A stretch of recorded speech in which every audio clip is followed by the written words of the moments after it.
Battery 60%.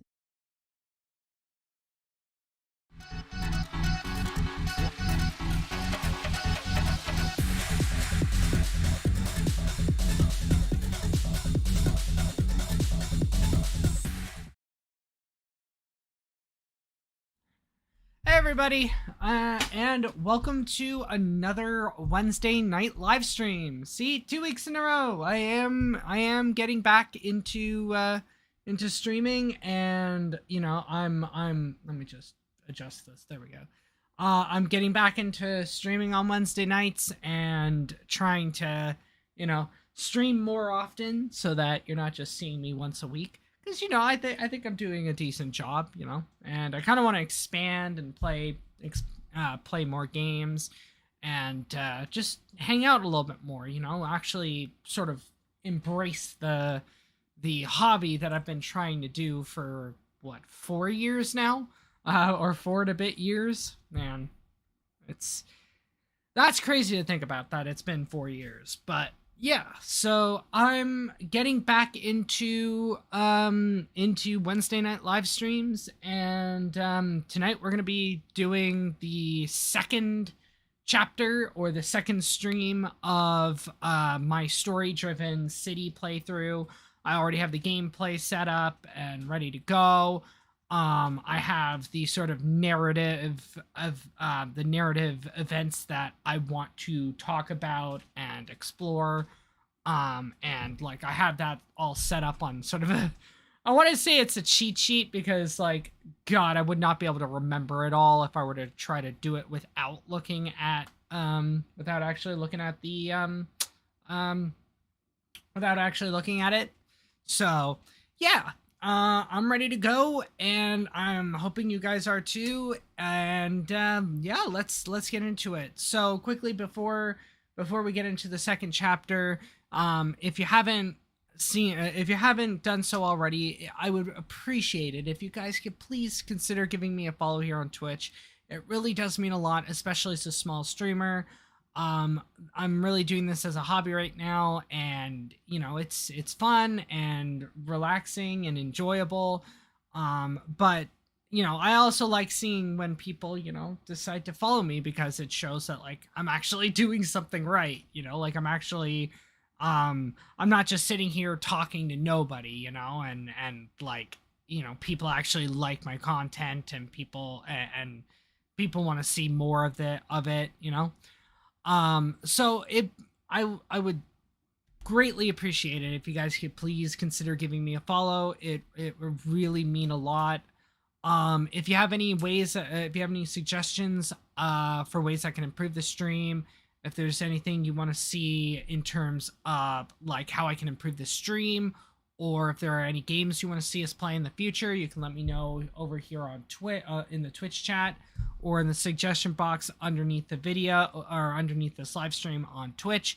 I will do my best to check everybody's suggestions and see which ones I can realistically implement, along with trying to reply to everybody as well. Again, because this is a hobby, I'm only doing like there's only so much I can actually realistically implement. Like I'm not going to be able to like fully overhaul my room or buy like anything massive, at least not right off the bat. So I mean, don't let that stop you from buying, or yes, don't let that stop you from giving me a suggestion, but just be warned that those big sort of asks are going to probably take a while to not just consider, but to like actually implement if I do decide to invest into that. Also, you can let me know those suggestions in on the YouTube comments underneath the video once it goes up on YouTube. Quickly, my X handle, where I post all of my or where I post whenever I'm going to be live, whenever I can't be live, whenever I update the schedule, will go on my X account, and it just scrolled across the screen there a second ago, so it will appear again in a minute or two. The next my X handle is at Allegis96110996. So again, go check that out if you want to stay up to date with everything that's going on with this channel and the YouTube channel. My YouTube channel is Allegis Plays. That is where I post all of these live streams after they premiered here. They usually go up within the first 24 to 48 hours after they premiered here. It usually depends on how fast I can edit them, render them, and get them uploaded to YouTube. Usually they go up within the first, or usually they'll be up pretty quickly. But for some reason I have been having issues with my internet, so it does take a little bit longer than I'm used to and than I would like. But if it's not up by Friday, I will let everybody know, and I will let you know the reasoning as to why I haven't uploaded them. So again, another reason for you guys to go follow me there over on X. If you want to help me out over on YouTube, which would be great considering I'm also a small YouTuber, my YouTube channel it'd be great if you guys could subscribe to the channel, hit the bell notification so that you're notified whenever I upload a video. Like the videos, share them, just sort of help get the word out about the channel and the videos themselves. Leave a comment in the comment section underneath the YouTube video itself. Again, it could be a suggestion for ways I can improve the stream, or a suggestion for a game you want to see me play, or me and my friends play in the future. Or if it's like, or if it's just, a emoji for the sake of engagement, I would appreciate that too.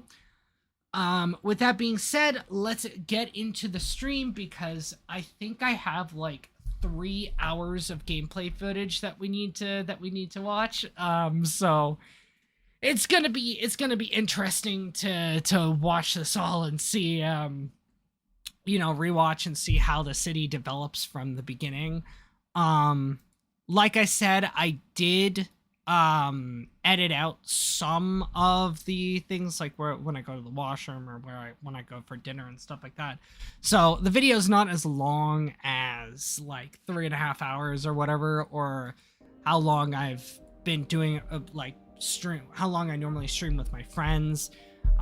So it won't be like super long. So to start, like, let me just talk about, like, I'll give you a sort of recap.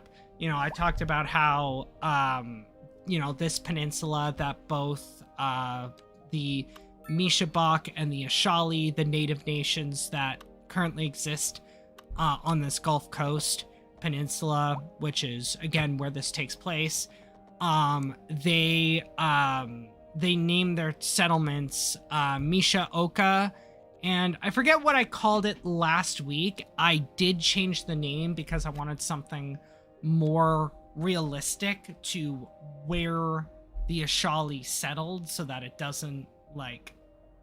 Because I remember that I called the settlement something that meant, like, or directly translated to Big Mouth, and that just didn't really make sense, because, like, when I think of Big Mouth, I think of, like, the river, like the river Delta, where it opens onto the Gulf Coast, and into the Gulf of Mexico, or Gulf of America, whatever you want to call it. It didn't fit for me, so I went with Nico Chito. I renamed the Ashali settlement to Nico Chito, which I want to look it up, meaning Great Haven or Big Shelter. It's definitely a better fitting name, because it better sort of references the bay that the community exists on.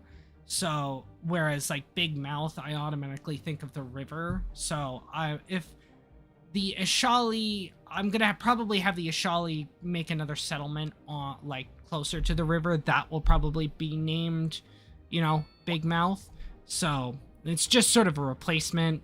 It's the same thing with the name of Bay of Plenty there. Like, I didn't realize that was actually a place in New Zealand. That's an interesting fact. But I renamed the bay, but that's gonna be for later on, and I don't rename it in the gameplay video here, so I'll probably do it before, like in the next gameplay video or before I do it. So it's but yeah, so yeah, there's these two settlements. The Mishabak are the sort of they are sort of the traders. They're known for let me find out where, let me see where, like, these settlements have existed, or these peoples have existed on this peninsula for thousands of years, but the Mishabak and the Ashali are the main native nations that sort of made permanent settlements in this area, and permanent shelters and homes and businesses in this area. They are known for the Mishabak are known for their mound building coastal culture. They are exceptional wood carvers, dugout canoe navigators, and are often praised for their extensive and logistically efficient trade networks along the Gulf Coast. Meanwhile, the Ashali are seasonal coastal stewards who historically live in palisaded fishing villages along the sheltered bays, using shell mounds to protect their settlements from storm surges. These two nations can best be described as frenemies. They are rivals when it comes to trade and trying to expand their influence along the Gulf Coast. The Mishabak rely on their trade networks to expand their influence, increase their wealth, and continue their exploration to find new areas to potentially expand into. But they often clash with the Ashali, who set up settlements along the coast to expand their supply of fish and other necessary resources. This often leads to the Ashali settlements and fishing outposts blocking the Mishabak expansion and wealth opportunities. So, like, these two settlements, they have different ways of going about it. Currently, we're looking at the Mishabak settlement, or the Ashali settlement, and so these two settlements were like, or the Ashali is mainly so a coastal fishing steward sort of focused nation. They're going to be heavily reliant on like administration and stuff like that, where the Mishabak are more and if I'm pronouncing these wrong, let me know. I'm probably gonna mess up a lot of these names. I tried to keep them, like, a lot of these names are gonna be sort of like, when it comes to the native cultures, I tried to be realistic but fictional. So, you know, I wanted to make my own sort of fictional but realistic native cultures that would fit in this area. So, if there are things that, you know, match up with the real world and I mispronounce it, like there are certain things about, like, later on when I talk about the European colonizers and stuff like that, I'm going to mention a few real people. If I don't pronounce their names correctly, you can let me know. I don't intend to be, like, offensive or anything like that, or, you know, basically, yeah, I don't want to be offensive or anything. This is mainly just, again, a story that I'm telling for this city. So, yeah, these two cultures, or these two nations, founded these two settlements along this sort of trail on this peninsula that, like, that had existed for, like, thousands of years, because there are people who have wandered onto the peninsula, hunted, fished, you know, looked for, you know, resources and stuff like that, but never made any permanent settlements. These are the two permanent settlements that have existed for like 500 to 1,000 years. And currently, these two settlements now, Misha Oka and Nika Chito, I believe it is. These two settlements are sort of growing together because they were placed so close together. And again, this playthrough is very vanilla and mainly vanilla, so please bear with me. in terms of like when I describe things, there's certain things that I'm just not going to be able to do because I would probably need mods to do it. To me, City Skylines 2 is sort of not really I don't really feel comfortable enough yet to really do a modded playthrough. So it's just sort of something that I'm not really comfortable doing yet. So I'm going to try mainly stick to vanilla gameplay. But yeah, these two, so like one of the things is that they were both they're both known for building their settlements high up on a hill, you know, so you see the hill there where the Mishabok settlement is right now. Both those two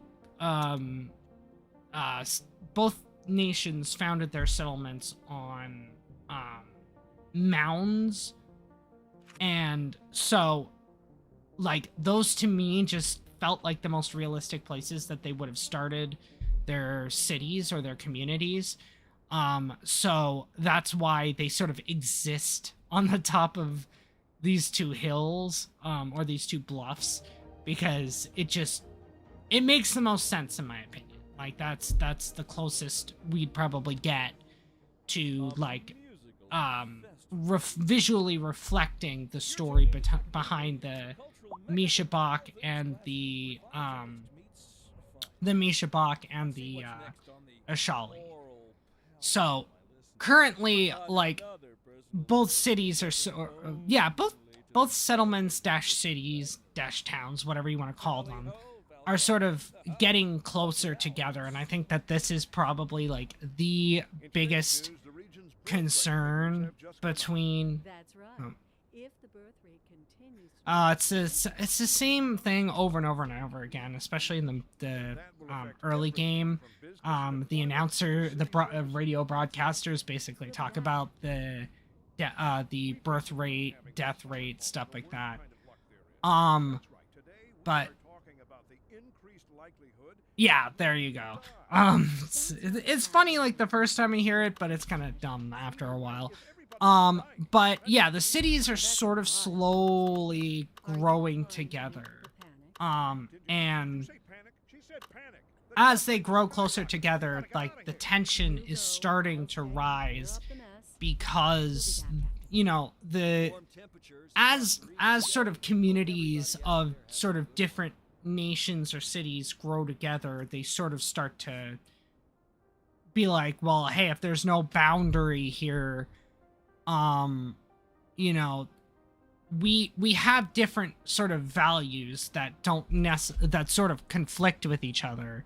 Like again, the Mishabok are all about trading and, you know, being like the most efficient in terms of like building their economy and stuff like that. And the Ashali often get in the way because of how the Ashali like to expand along the coast to get more fishing spots and better administer the lands that they have. So right now, the biggest issue is because these two settlements are so close together, you can already see the cities are, or the towns are getting sort of, ready to bleed into each other. These two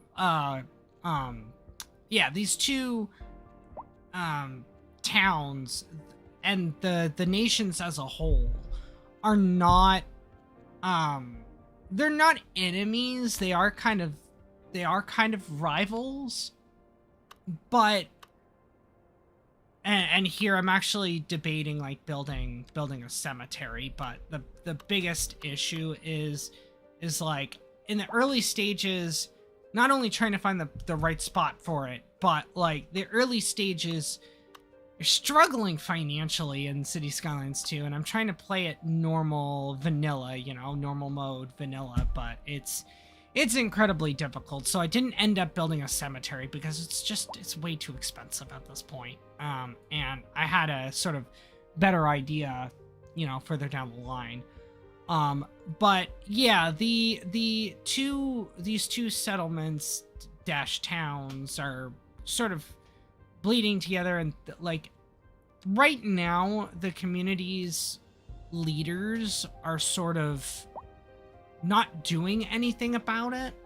And the rationale is basically, well, if the two cities are eventually going to meet together and sort of bleed together, the boundaries will a boundary will sort of organically appear along one area. It'll probably be like a more organic boundary than if we try to settle it. And plus, we're going to disagree a lot on, who owns what land and where, and so that's sort of one of the biggest issues that they're gonna face, is like I haven't simulated any violence yet, and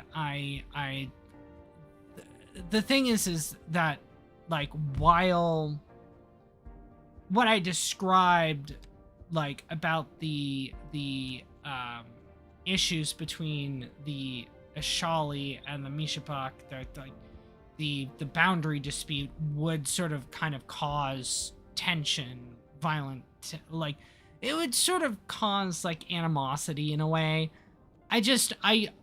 They would definitely try to find a more peaceful solution first. They would definitely look for a way to demarcate the boundary, a proper boundary. But at this point, the leaders are just being, trying to kick the can down the road, hoping that a natural boundary will form rather than like them trying to do it themselves. And it's after a while that kind of thing isn't necessarily gonna work. Excuse me, I'm just gonna get a drink because my throat's kind of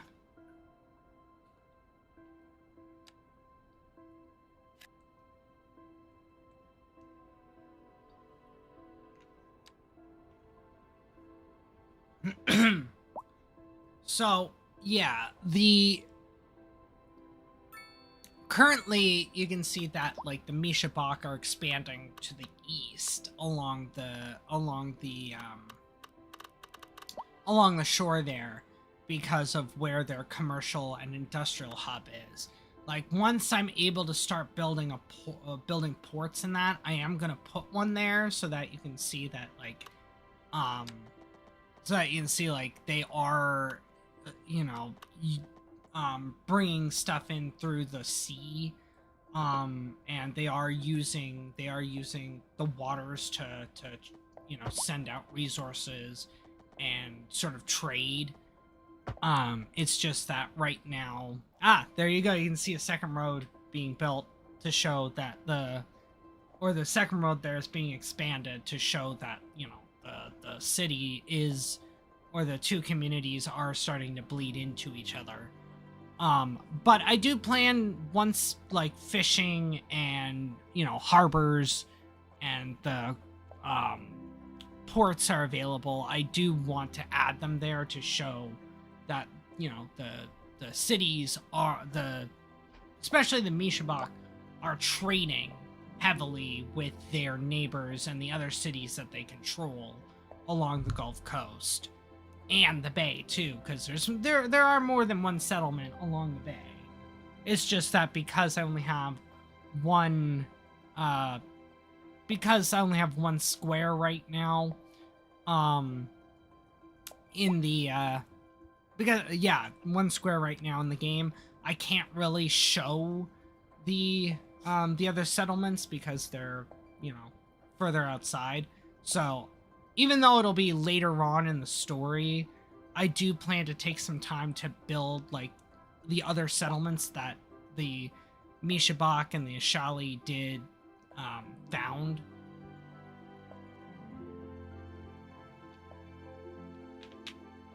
But yeah, so the you can see that they're sort of the Mishabak are sort of building their.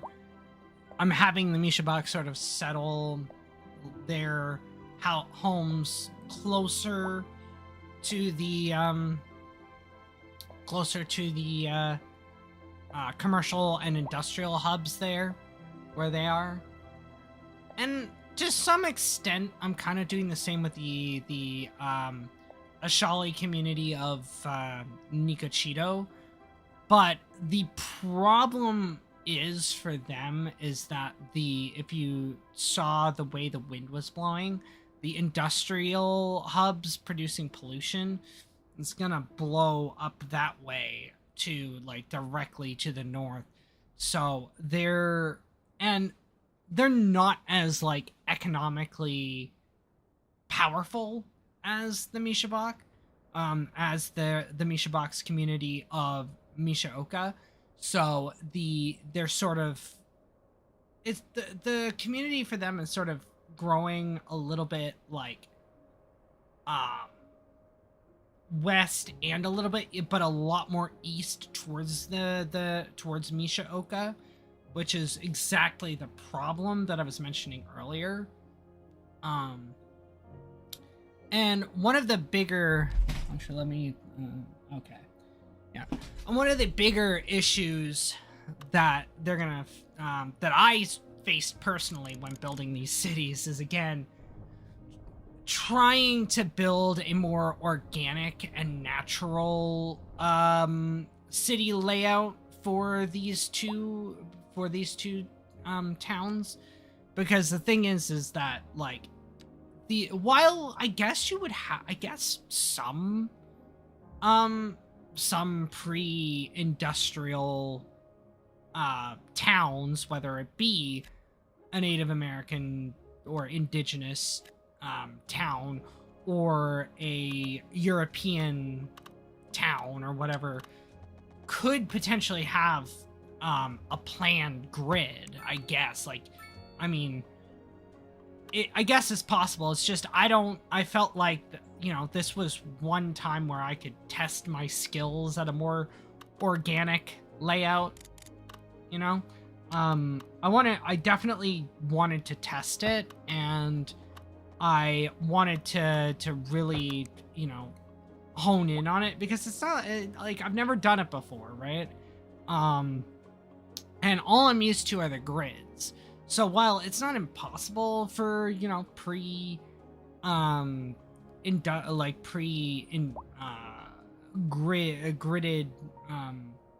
like the pre-car area, well it's well it's possible, I mean definitely it's just something that I didn't see for these two towns, and especially like the later colonies, at least until the modern era, to really, you know, hone in on like the planned development. So one of the biggest challenges for me was to really get that organic look. Excuse me. And that's sort of what worried me, was was trying to do that. So that sort of can, like, how do I put it? That sort of concerned me a little bit. But like as I built the city, as I built both towns, I felt more confident that like, okay, I could definitely build these, as long as I remember to build these roads for a reason. Like, why are these roads being built? Oh, well, this road is going down to the this road's going down to the commercial hub and eventually the port. This road is being built because more houses are needed. Or like this area wanted a more direct connection to the forestry area, and then like other branches of roads, like for the housing, would be for like more specifically for more residential development.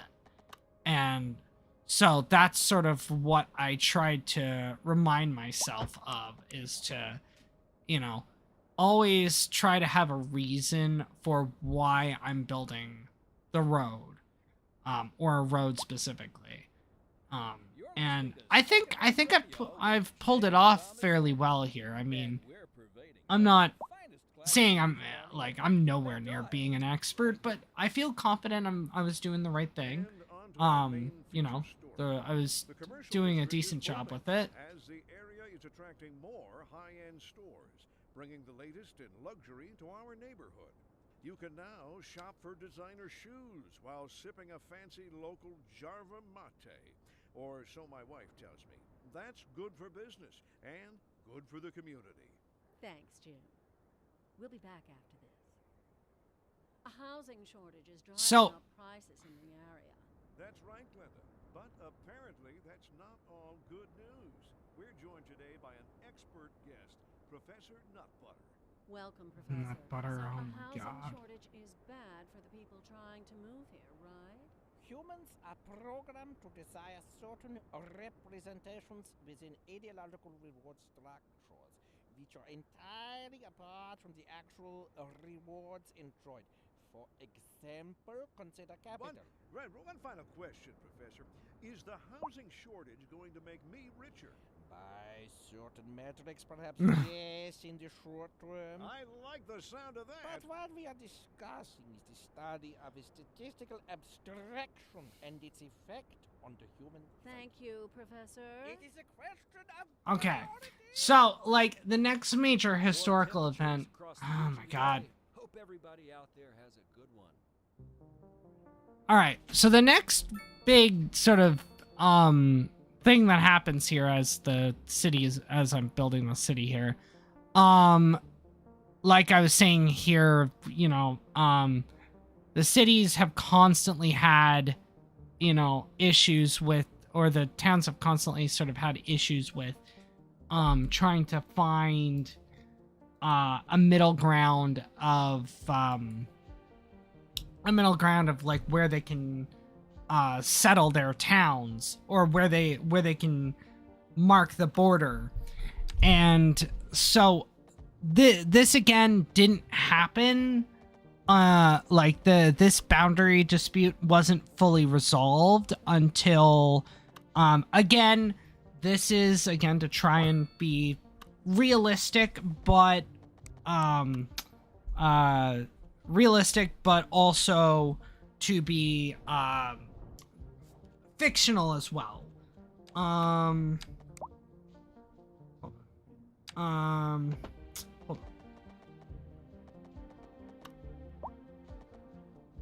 So I want to get up the proper pronunciations here, because I got help from, again, yes, I used AI to sort of help me come up with the names and stuff like that, and help me with like the historical context. So if it is wrong, I apologize. But I didn't want to spend hours trying to research every little thing here. So, but most of the story, here is what I've made up. I've sort of taken the historical context that the AI sort of helped me explain to me. I've sort of tried to take that and put it into my own words and help and use it to sort of craft the story. So anyway, the whole boundary dispute, it did get close to, because it wasn't getting resolved, it was getting close to seeing violence erupt between the two settlements. But this was until this wasn't until two very prominent leaders of the Mishabak community of Mishaoka and the Ishali community of Nikochito rose to prominence and actually decided to sit down. Well, okay, not sit down, but like meet to actually discuss meet to discuss where a proper boundary should be located. So the where are they? This one until according to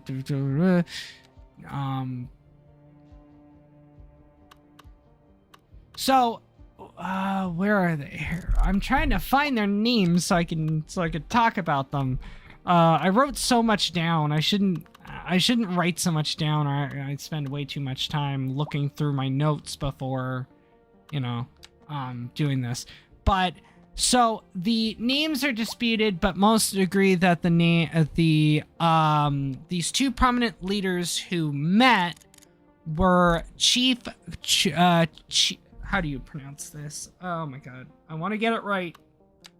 I want to get it right so it can be as realistic as possible. Hold on. Where is it?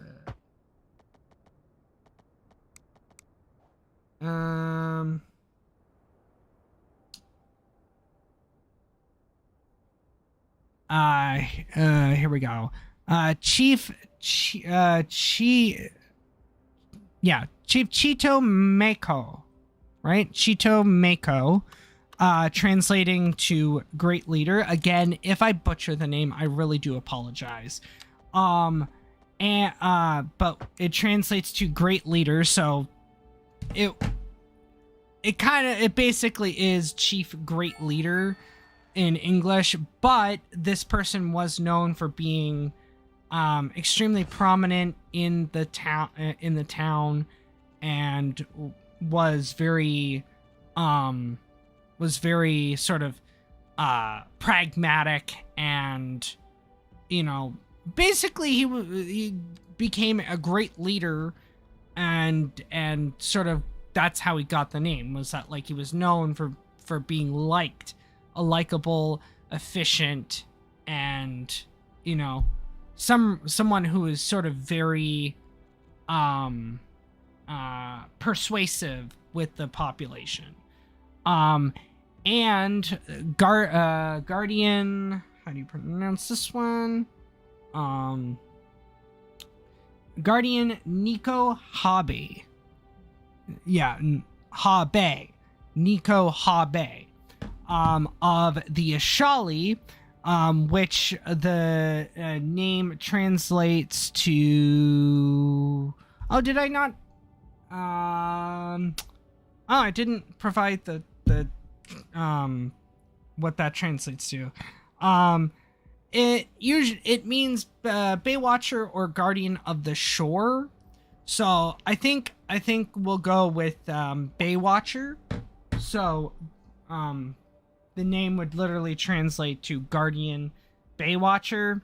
Of the Ashali were leaders that negotiated for several days, having that met between the two communities, if you can see on the left. The midpoint there between the two communities is where these two leaders met. And they sort of negotiated over the course of several days how these two towns would demarcate the boundaries. Now, I would describe these negotiations as cordial but tense. Again, it comes back to the sort of frenemy dynamic that the two towns had. They didn't really want to turn to violence, but they also sort of had their issues with each other. Eventually they decided that the towns would essentially from the boundary would be the midpoint between the two founding areas. So like the very center of where both towns were founded would be the midpoint and would sort of demarcate the boundary there. So you can kind of see where the two roads that like go parallel to the shore.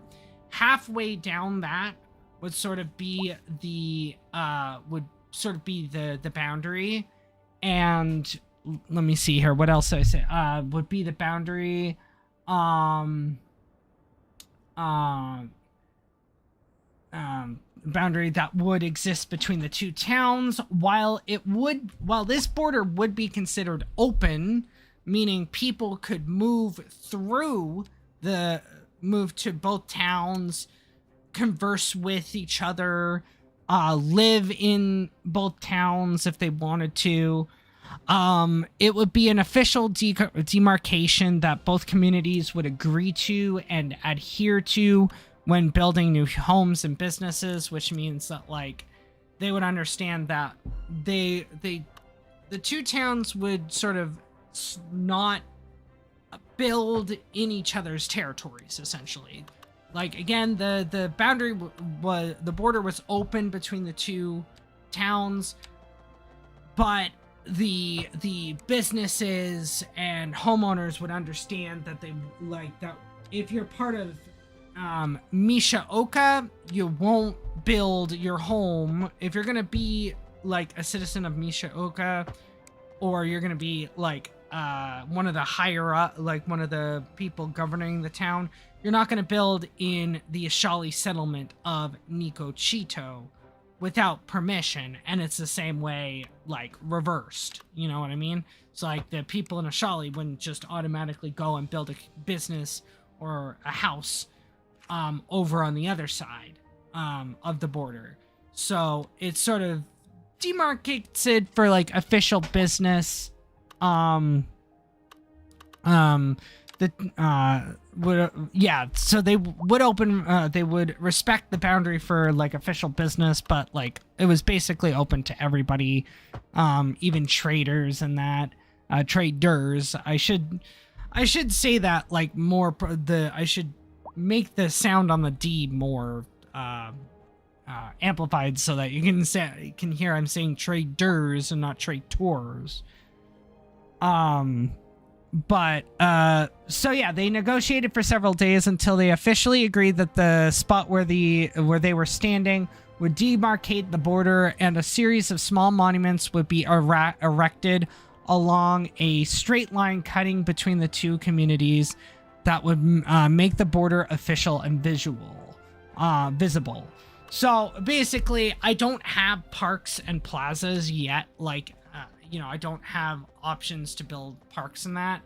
But I do plan to, once I have the money and I unlock the sort of parks and recreation stuff, I do plan to visualize that. And that's me connecting that road there, like, so that, like, people have a more on the west side of the Mishaoka town there, has a more direct connection to the commercial and industrial hub. But basically I'm gonna build like a series of plazas in the center there to sort of show where the border was in the future. So I think that will be a pretty cool touch for the city to, show the sort of to show the boundary itself by building a bunch of to show a bunch of like either pocket parks or large parks or plazas, to demarcate the border between the two settlements. So but the thing is while this solved the land disputes, it didn't solve the water disputes over the bay and the mouth of the river, as the Ashali settlement and fishing routes still got in the way of the Mishabok's trading routes. So basically, they still are going to have issues, especially with the ability for the Mishabok to go out and trade with their other communities and the neighboring nations and stuff like that. They're still going to have issues because the Ashali are blocking sort of the mouth with their fishing settlements and stuff like that. So they still have water disputes. So the disputes are not, like, it's not all over yet.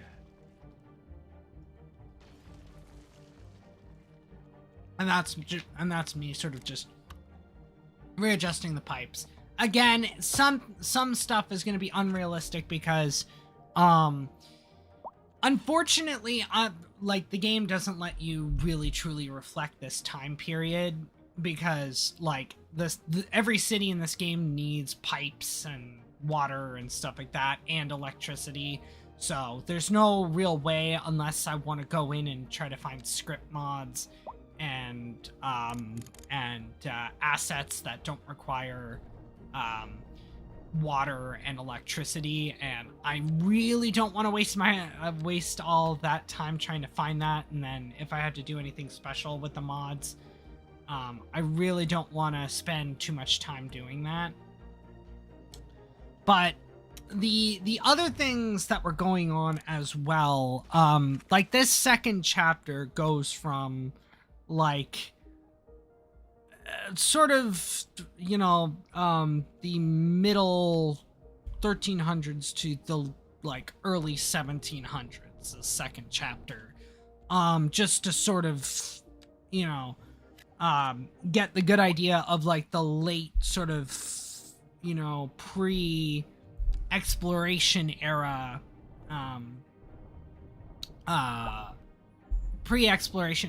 events, and then sort of getting into the sort of colonial exploration and, you know, the interactions between the Europeans and the native nations that were here. So around this time that the boundary dispute was somewhat settled, so the boundary dispute sort of happened in the late sort of like 1400s, the late 15th century. European explorers, especially the Spanish, were already exploring the nearby coastal lands of Florida, Alabama, and several other future Gulf Coast states.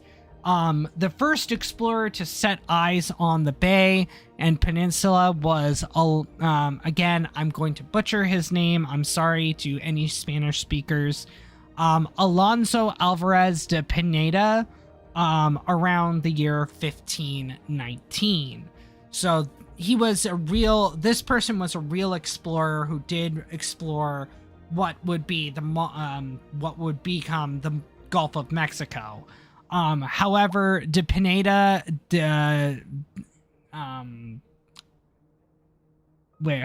However, this explorer did not drop anchor here and did not really stay long. It was very brief. And what timing? I really like the sunset as I was describing it and sort of showing the towns. It was kind of cool timing, I think, in my opinion, that I'm sort of showing off the towns at sunset while I'm sort of describing, you know, the exploration and the first sort of Europeans to take a look at, you know, what this area would become, or what this area was before they arrived.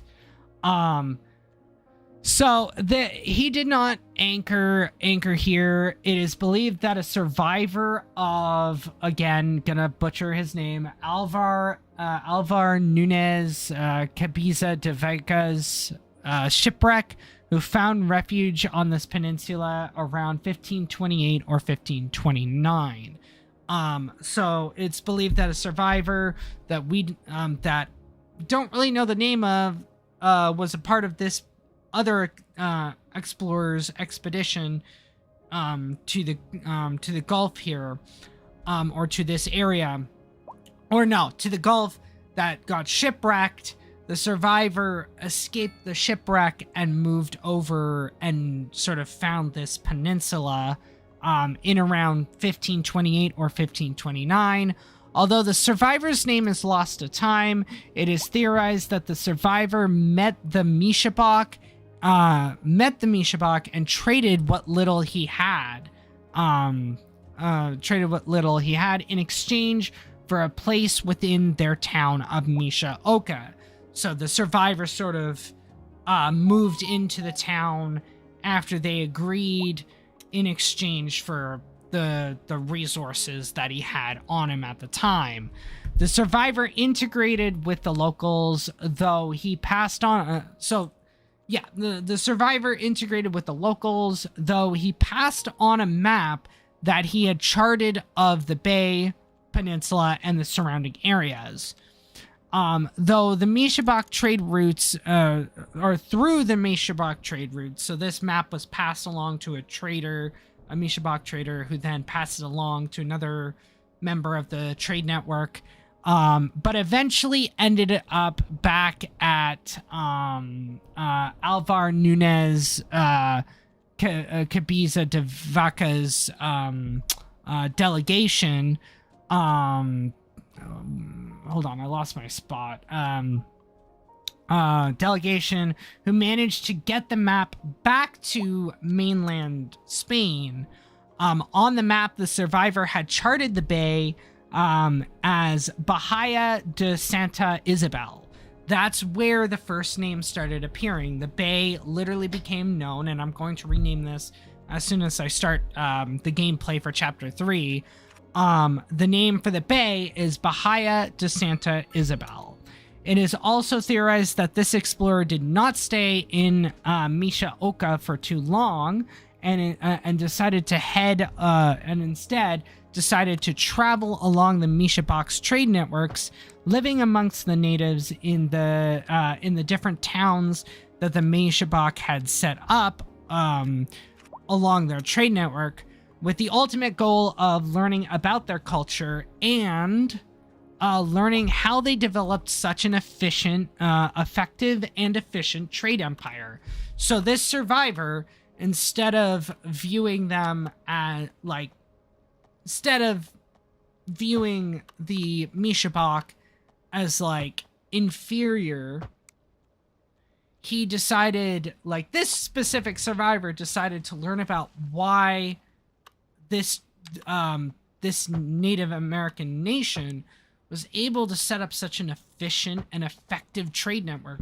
Why were they able to get so wealthy with, what they had and, where they set up?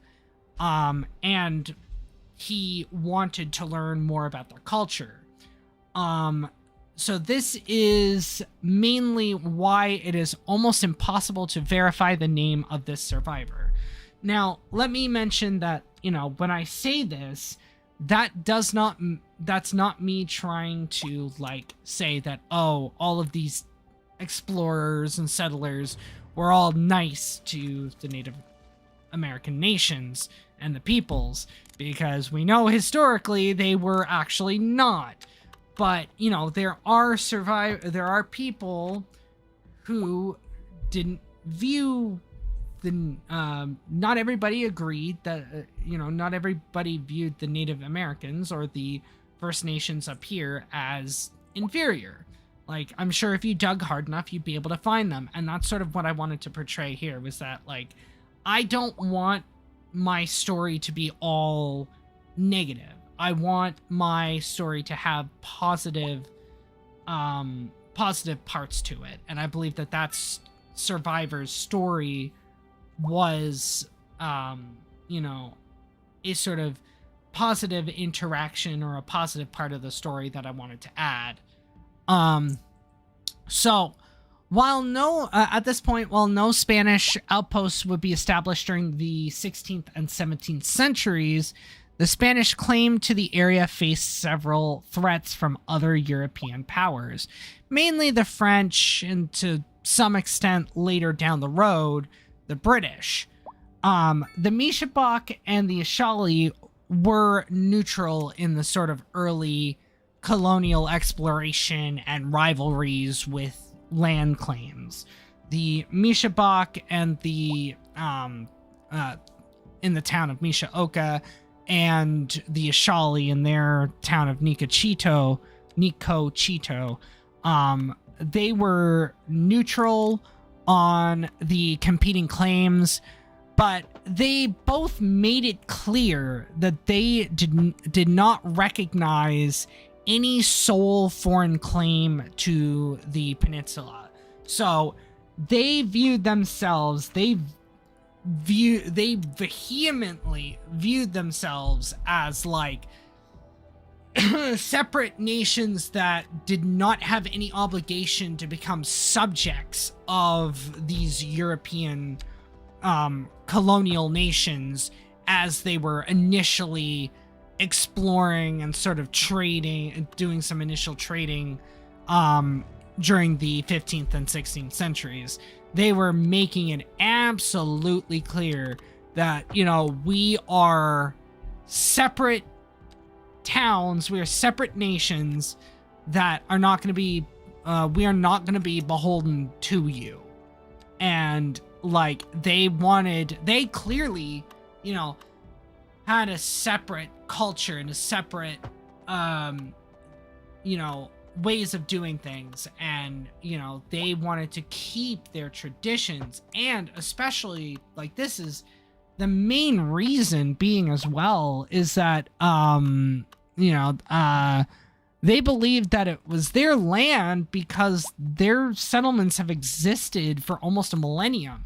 Remember, I stated that the Mishabak, or Mishaoka and Nikachito were settled around 500 to 1000 CE. So these communities have existed already between Chapter 1 and Chapter 2 here for almost a millennia. And it's... And so they believe that their settlements, their thriving settlements, deserve to stay independent.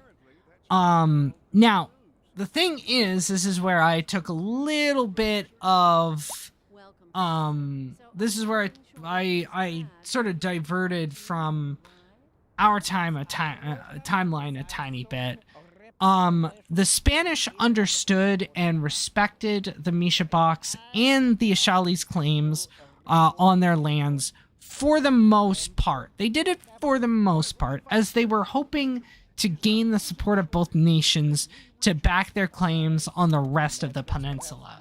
So they wanted the Mishabak and the Ashali to sort of join with the Spanish to you know,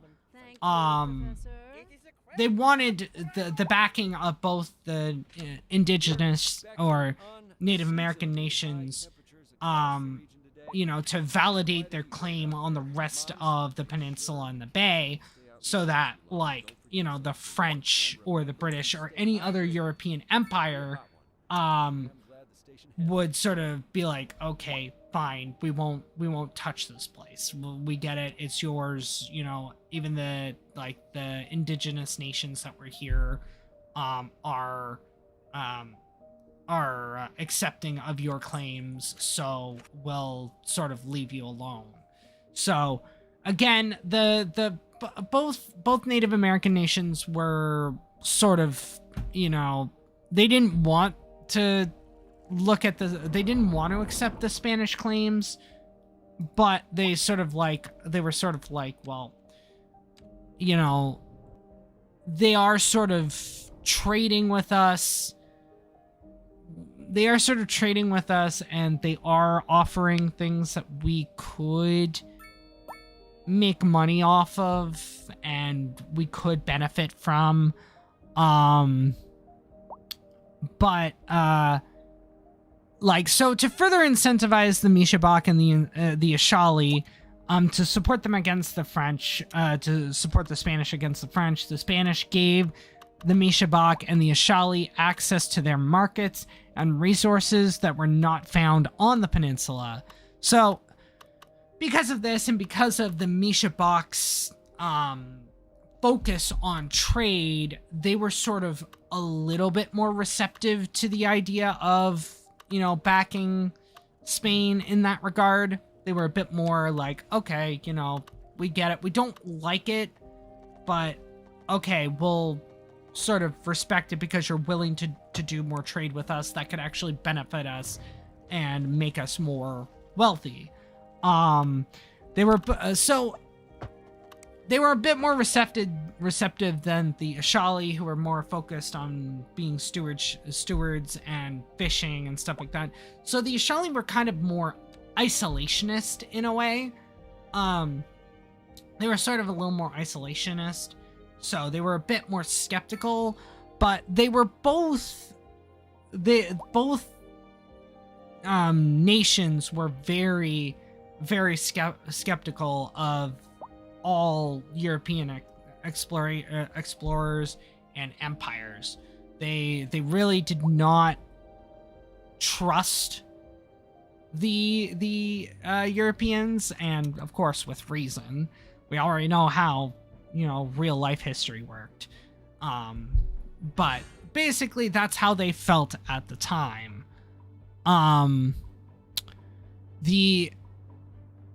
So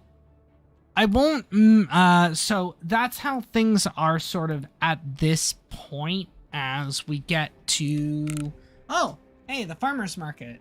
So I think that's probably a good spot to like, I'll probably build that in the next chapter, in the Mishaoka, like in the town of Mishaoka there, because I think it kind of makes sense that they would get that market, though again, as we get closer to, colonization, it kind of makes I kind of have to consider that too. Off the main story though, like this is a little bit of an event, to sort of make their building their houses a bit more cost effective, the Ashali decide to build a rock quarry, and so that's what I'm doing here, is to sort of make the houses less expensive to build, so that's one of the things that are sort of going to bolster the Ashali's economy, especially their town of Nikachito there. Nikochito. It sounds like I'm seeing Nikachito. It's Nikochito, I believe. But yeah, they're building a rock quarry so that they can be more,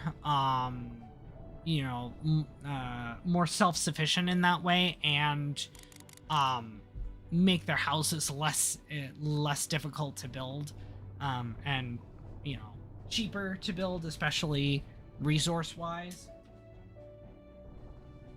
And to sort of be a little more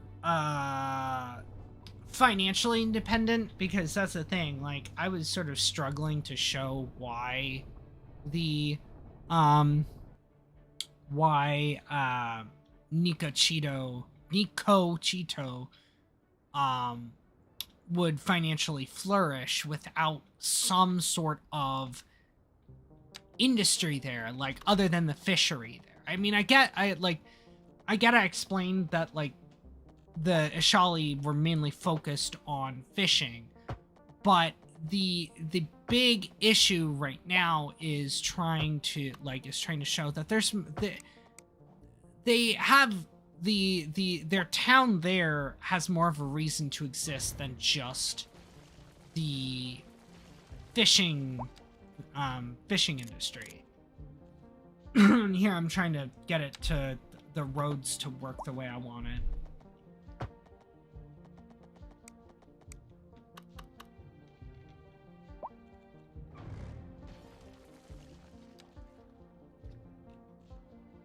Oh, the other thing too is, I don't know if you noticed, but like,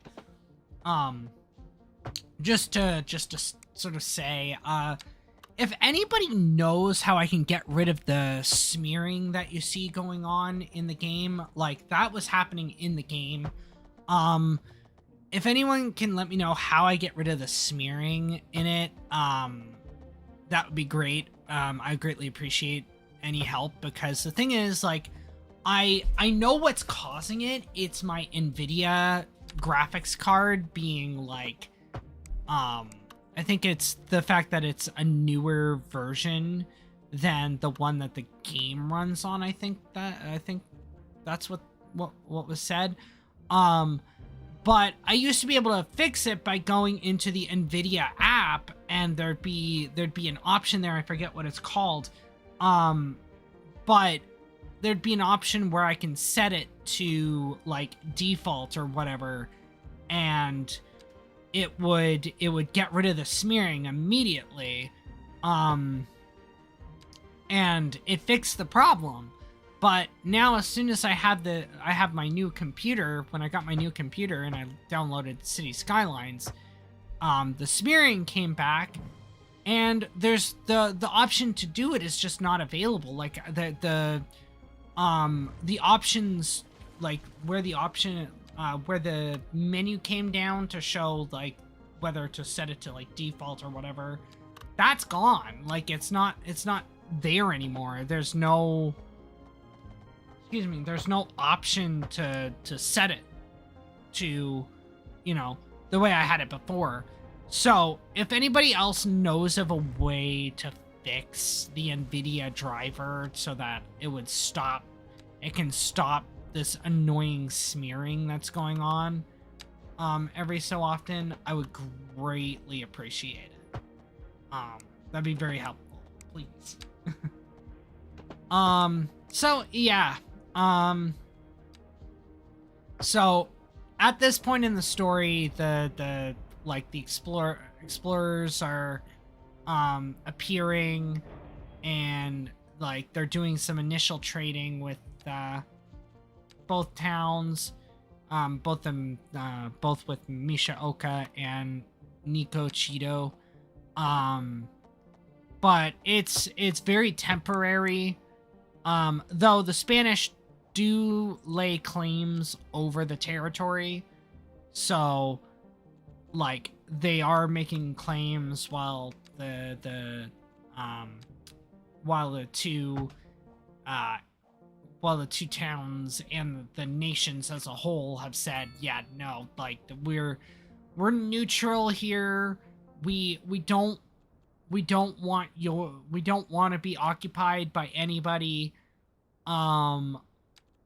But look, if you're gonna trade with us, we will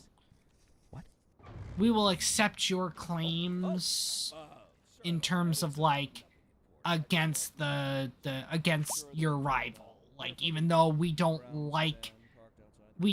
really accept your claims officially, if that makes sense. It's sort of like, you know, hey, you're giving us a benefit, so we'll accept what you're saying against your rival, but we will not actually like fully accept your claims because we don't want to be occupied, you know. So yeah. So that's how far I'm gonna leave it for now. There's more to talk about, but I'll let you guys see me continuing to expand here. In today's news, the region's birth rate figures have just come out. That's right. If the birth rate continues to drop, we'll be... Enough with the birth rate stuff. Like... And that will affect everything from business and employment to city services. That's right, Jim. We'll be back after this. Like, I built a medical clinic. It shouldn't be that big of a deal. Like, it should have... the medical clinic should have solved the birth rate problem a little bit. Yeah.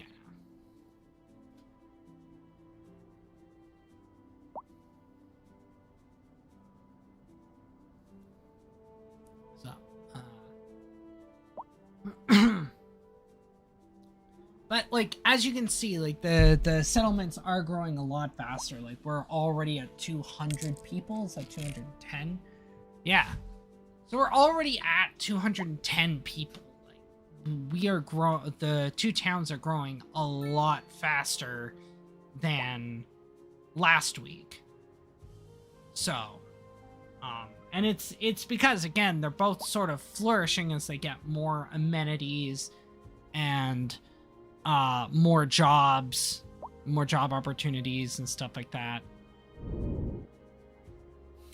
again, ignore the airplane, because that's that will come in about like 500 years or so.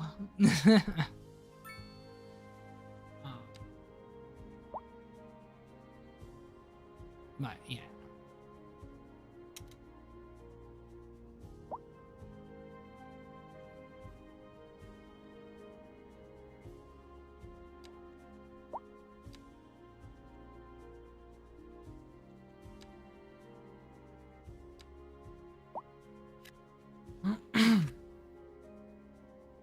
So yeah, this is another example of me trying to figure out, like, what are the reasons for this road existing. And like I said, I did it a couple of times where I was trying to figure out, like, so that road that I built there was mainly for, you know, residential, extra residential housing that I'll then probably connect up to make shorter turns. A lot of the times I sort of try to expand using, like, this idea that, you know, the specific areas want a more direct connection, meaning like less turns, which is why I connected up that road there to go along the shoreline, so that I connected up and made a better connection between Nicochito and the commercial hub in Mishabak here, or in the Mishaoka settlement here. And then I'm trying to get the power lines to work the way I want them to, and it's not always working the way I want them to. Again, I know I don't have to, but it's always a habit, and I always visually like the appearance of the power lines there until the, you know, until the city gets, like, or the people in the area get more wealthy, that they demand that the power lines be put underground, like the water. The other thing, like, the perfect example of what I mean about the road layout is, do you see that road that's like on the southern part of or the southeastern part of the Mishabak settlement, the Mishaoka, the town of Mishaoka there? I wanted that far south, that sort of southeastern, that southeastern part to have a more direct connection to the forestry area. So I literally just, you know, connected that up diagonally so that they, instead of having to make like 3 or 4 turns, they only have to make 1, I think now. Instead of having to go through up the hill into the downtown area and then go back around, they have a more direct connection now.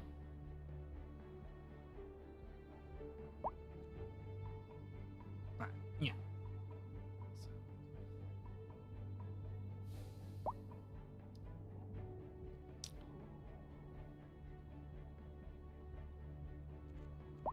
All right, so I should actually continue the story a little bit, because I believe the settlement, the next major thing that's going to visually occur in the town will happen soon. So I may pause it if it comes to it until I'm ready. But so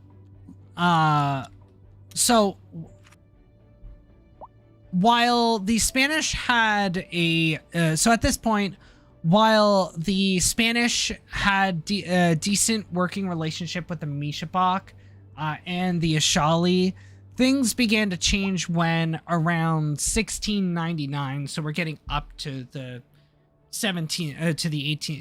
18th century now. French traders under Pierre Lemoyne, is that an I? I think it's an I. D'Iberville? I think that's how you pronounce his name. Led expeditions that actively scouted the bays and barrier islands along the Gulf Coast, including the peninsula that the Mishabak and the Ashali inhabited. And you would think that I would be able to pronounce it, considering, like, I'm Canadian and I had to take French for a long time, but, or I had to take French when I was in school, but I was never really that great in learning how to properly pronounce sort of city name, pronounce, names and that, of, you know, different languages, names within different languages, I should say. Again, you can see the settlements growing closer together, as I was talking about earlier. But yeah, when de Iberville was exploring this area, he briefly traded with both the Mishabak through their extensive trade networks, and to some extent the Ashali. This caused the French to claim the entire area under their colony La Louisiane, which would become Louisiana. This also soured the relationship between the Spanish and the Mishabak, because the Spanish were like, "Hey, what are you doing? I mean, I thought we had an agreement here."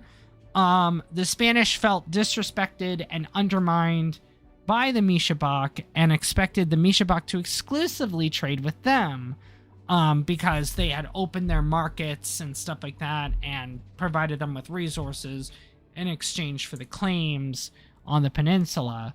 While the Mishabak were under no such impression. They said, "Look, here's the thing. We agreed with you, sure, but, you know, business is business, right? Like, we are trying to, we never fully agreed that, like, we told you from the beginning, we never fully agreed with your claims, and we are not subjects of your nation. Let's get that straight. We are not subjects of your nation. You have to respect that." So it's like, we have the right to trade with who we want. We have the right to trade with who we want. So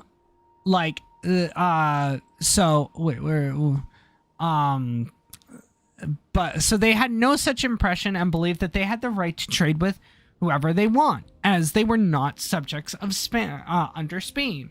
So they were allowed to do what they wanted to do. They were a separate nation.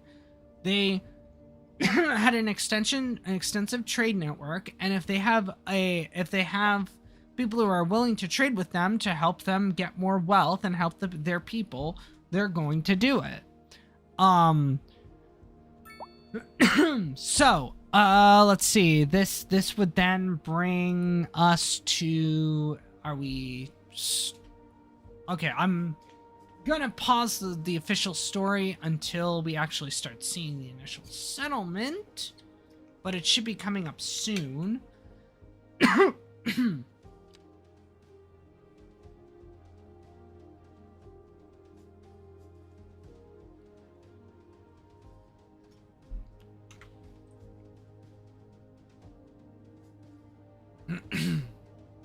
So I'm just looking around the peninsula there just to see where the other where I could see oh, excuse me, where I could see the other settlements of the Mishabak and the Ashali being founded. If that makes sense. Like, ooh, okay.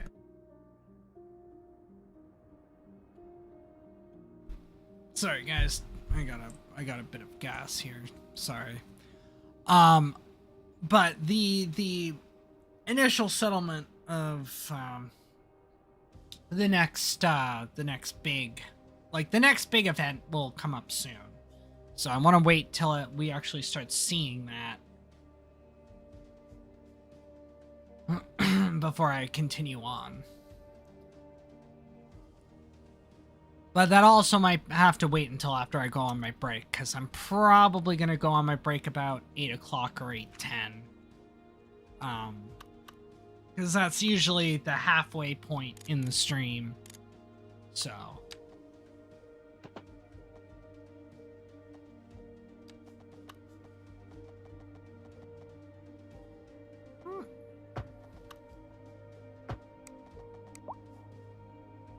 But yeah, I kind of can't wait to be able to like actually build like a proper water fishing industry, because it's kind of awkward. Like, it's kind of weird to have like a inland fish farm. I mean, like, I get it, but I mean, like, it just kind of ruins the aesthetic of what I'm trying to go for here. Like, I want the Ashali to have like a water based fishing industry. But as you can see, like, the Ashali are finally, like, you're seeing Nico Chito finally starting to like expand a lot further, because it actually has some economic activity. So we're gonna see like the city is getting much bigger and expanding because of it, which is nice to see. Cut back on watering the lawn and shower with a friend whenever possible. This has been a local public service announcement. But there's no water. Oh, it's probably because it's a drought or something. Like, again, it says autumn in the game, and that it's April. I should have mentioned this earlier. Or is it April in the game? No, it's May. I know that, like, I said that this takes place on the Gulf Coast, and it says fall in May, so it doesn't really make any sense. The map is, yes, situated in the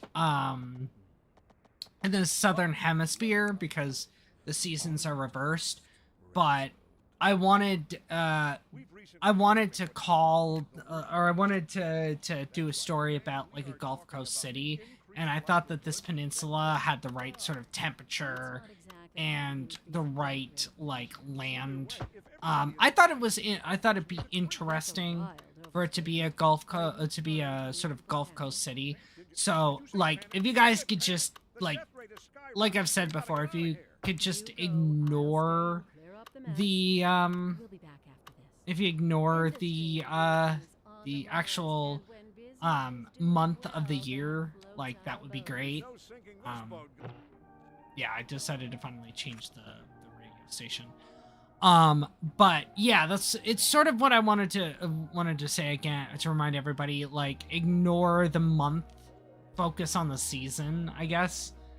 Like, focus on the season of the year, instead of the month, because like, this is a southern hemisphere based map, but I wanted the city to take place in the northern hemisphere along the Gulf Coast, so it's and I don't know how to go, like, the game doesn't let me change the latitude and longitude of the game, or of this map, and it doesn't let me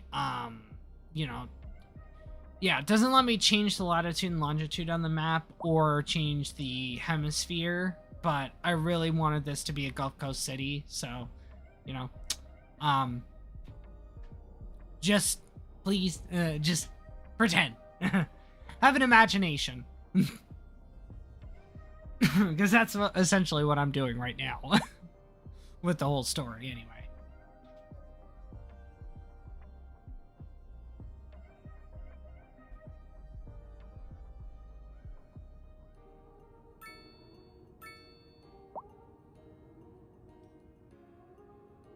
Okay.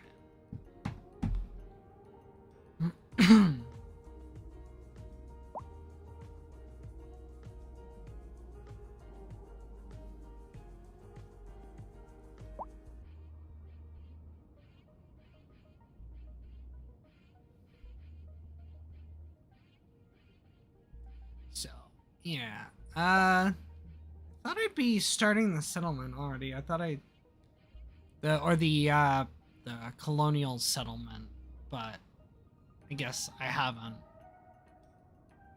I don't know what I was doing here right now. I'm waiting for, like, houses to fill in? Oh, yeah, I am. Yeah, I am. I can see it there.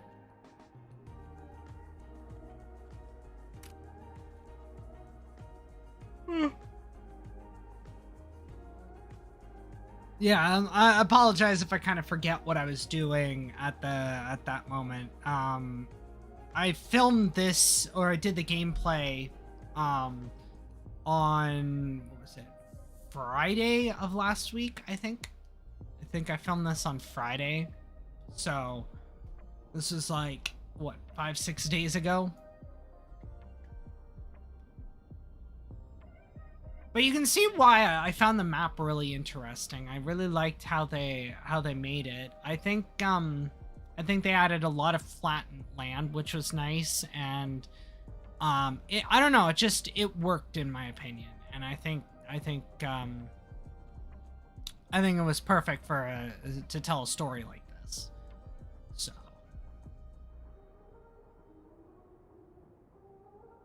I think at this point I was looking for a spot where I can put like a colonial port, or at least like an initial drop off point for like settlers, you know what I mean?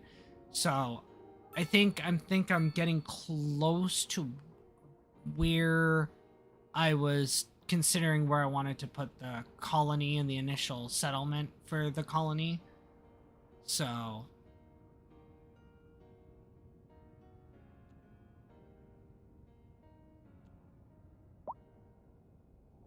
yeah,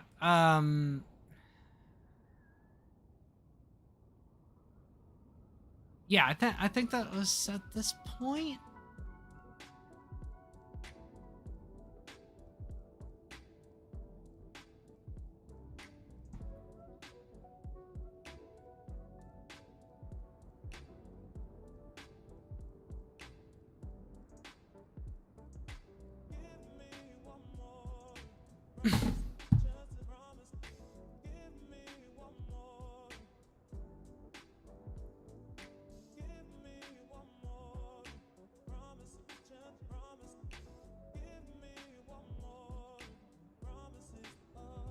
Yeah, I was thinking, okay, I may like extend that road there to the main trail that goes across the entire peninsula. So it's sort of like, and plus it again cuts the amount of turns that those guys have to make to get over to the forestry industry.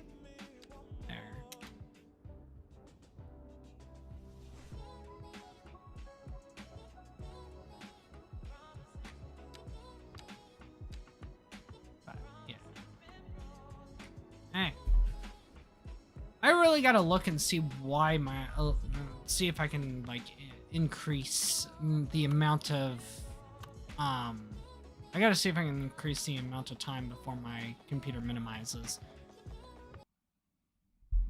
Oh, what's going on? Oh, okay, there we go. All right, so yeah, so I'm currently making the road up, so I'm gonna continue here. Continue the story here.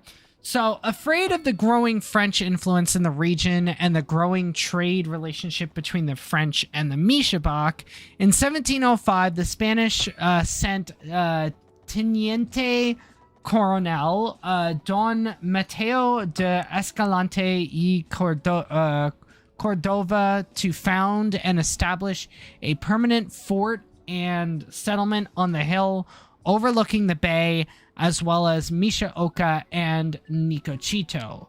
This fort and settlement would become known as Puerto Isabel after the bay it overlooked, and as well as Escalante's wife. So both, it was named after the bay, Bahia de Santa Isabel, I think was the name, and Don Mateo de Escalante y Cordova's wife. So it had a double meaning, pretty much, essentially. The Spanish then used this to officially form the colony of Nueva Iberia in 1710, establishing Puerto Isabel as the colonial capital immediately after. So right now, this is just sort of the initial settlements. Like, again, I don't really have any fort assets to put there, but I will probably in the future place like a courthouse or something to show that this is where the fort was initially placed. Or maybe I might grab one off the asset panel, but I'll wait till I get the initial settlement built, and then I'm gonna go for my break. But yeah, this is basically the start of the Spanish colonial settlement. The Spanish were kind of afraid of the. I'll go into more context after the break, but the Spanish were basically afraid of the French getting more influence in the town or within the region, especially on the peninsula. So they were like, okay, we need to make a more permanent settlement here before the French actually, take it over. So they've essentially gone in and are like starting to build a fort and a more permanent settlement to eventually found Puerto Isabel, which would eventually again turn into Port Isabel later on. So yeah, this is the basic settlement so far. So once I get the final, or once I get the initial settlement layout, I'm gonna take my break.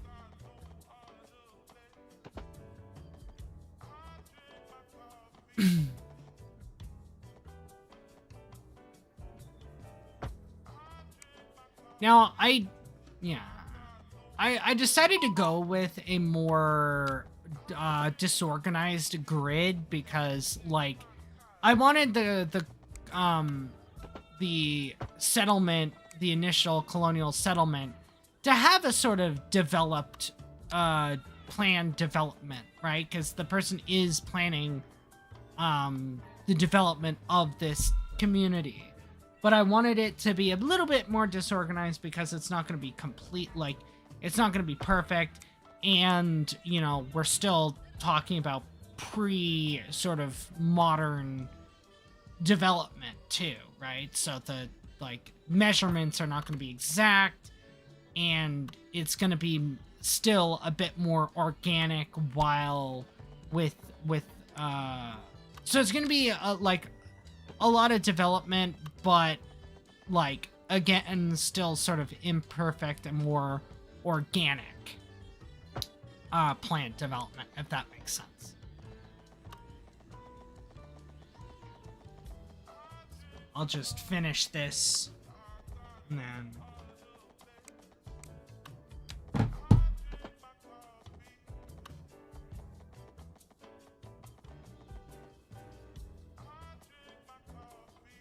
I was trying to decide how I wanted this to look. I wanted this to look like, again, organic, but also, look aesthetically pleasing and kind of planned in a way, too.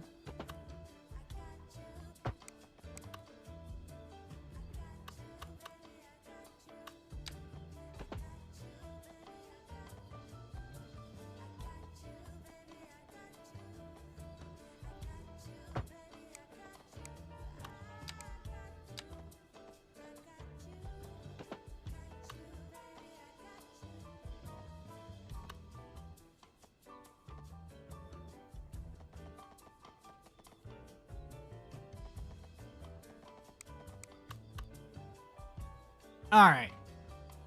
Well, I think that's the initial settlement finish. So I'm going to pause right here. I am going to take a quick break, and then I will be back. So, yeah, so I will be back in about 10 minutes, so hang in there, and when I get back, we will continue this this story and the development of Port Isabel. So, see ya in about 10 minutes.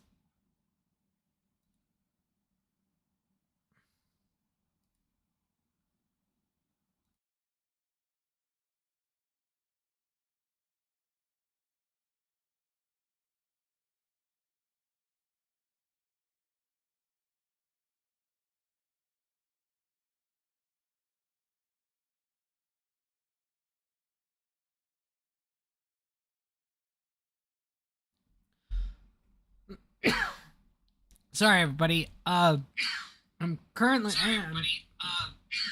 I'm currently coughing. Just had a drink and it sort of got stuck in my throat there. So let me unmute and let's continue going because we still have, according to the timestamp, an hour and a half to go. So let's do it. Let's keep going. Did I? Oh, my phone or my headset decided to turn off. So yeah, so this this settlement here is going to be like the main downtown of Port Isabel. Like this is the initial settlement. This is I made a church because I'm about to the reason why I settled this church, and I'll give you, actually it gives you a good to give you a good understanding here, is the Teniente Coronel Don Mateo de Escalante y Cordova, gaining the guy who gained the title of not only Teniente Coronel, but also he gained Teniente Coronel de Infanteria y Gobernador designado de la province de Nueva Iberia. God, that was a mouthful that I probably butchered the name. I apologize. But the English translation is the Lieutenant Colonel of Infantry and appointed governor of the province of New Iberia.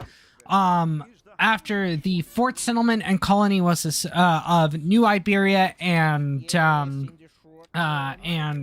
Puerto Isabel was established. He was a ruthless military tactician and logistics mastermind in the Spanish Royal Infantry, known for his success defending Caribbean outposts against privateers. Born to an aristocratic family in Sevilla, Don Mateo would spend his younger years establishing his career in the military before the Spanish eventually tasked him with securing the central Gulf coastline against French expansion. Don Mateo was known to be strict, deeply religious, and intensely pragmatic. Unlike standard conquistadors focused purely on gold, Escalante was an empire builder focused on cartography, stone fortifications, and long-term territorial control. So, when he established this town, and he built a church there, because again, not only was he a conquistador, but he was very religious, right? But he was pragmatic. He wanted to center this town around like building an empire, building this colony, and getting this colony established. So he built the Puerto Isabel, pretty much a mission, I guess, if that's what it would be called. He built that alongside the initial castle, the initial fort that was stationed there. Again, I'll figure out a way to represent it later. But essentially, that church was also a way to sort of formally found the settlement as well, and to sort of get the population of the colony to go in and pray and do their usual religious stuff, as Catholics do. Now it was a UK parish church. I know that's what that was, like that's what it said, and that's what the asset is. But again, I didn't download any. Sorry, I'm still. I didn't download any assets that weren't like official content creator packs from the Paradox mods. because I wanted to focus on staying as vanilla as possible while also, you know, like not downloading not downloading assets that may become corrupted or whatever if there's an update to the game or whatever, you know what I mean? So it's like I wanted to just download the stuff from the content creator packs and use that, because I know any updates will probably have those be updated as well. So it made the most sense to me. It made the most sense to me to just use the UK parish church to represent the church in the colonial settlement there. So basically he was you know, he was a religious person, pragmatic, and a sort of military tactician. But the thing was is that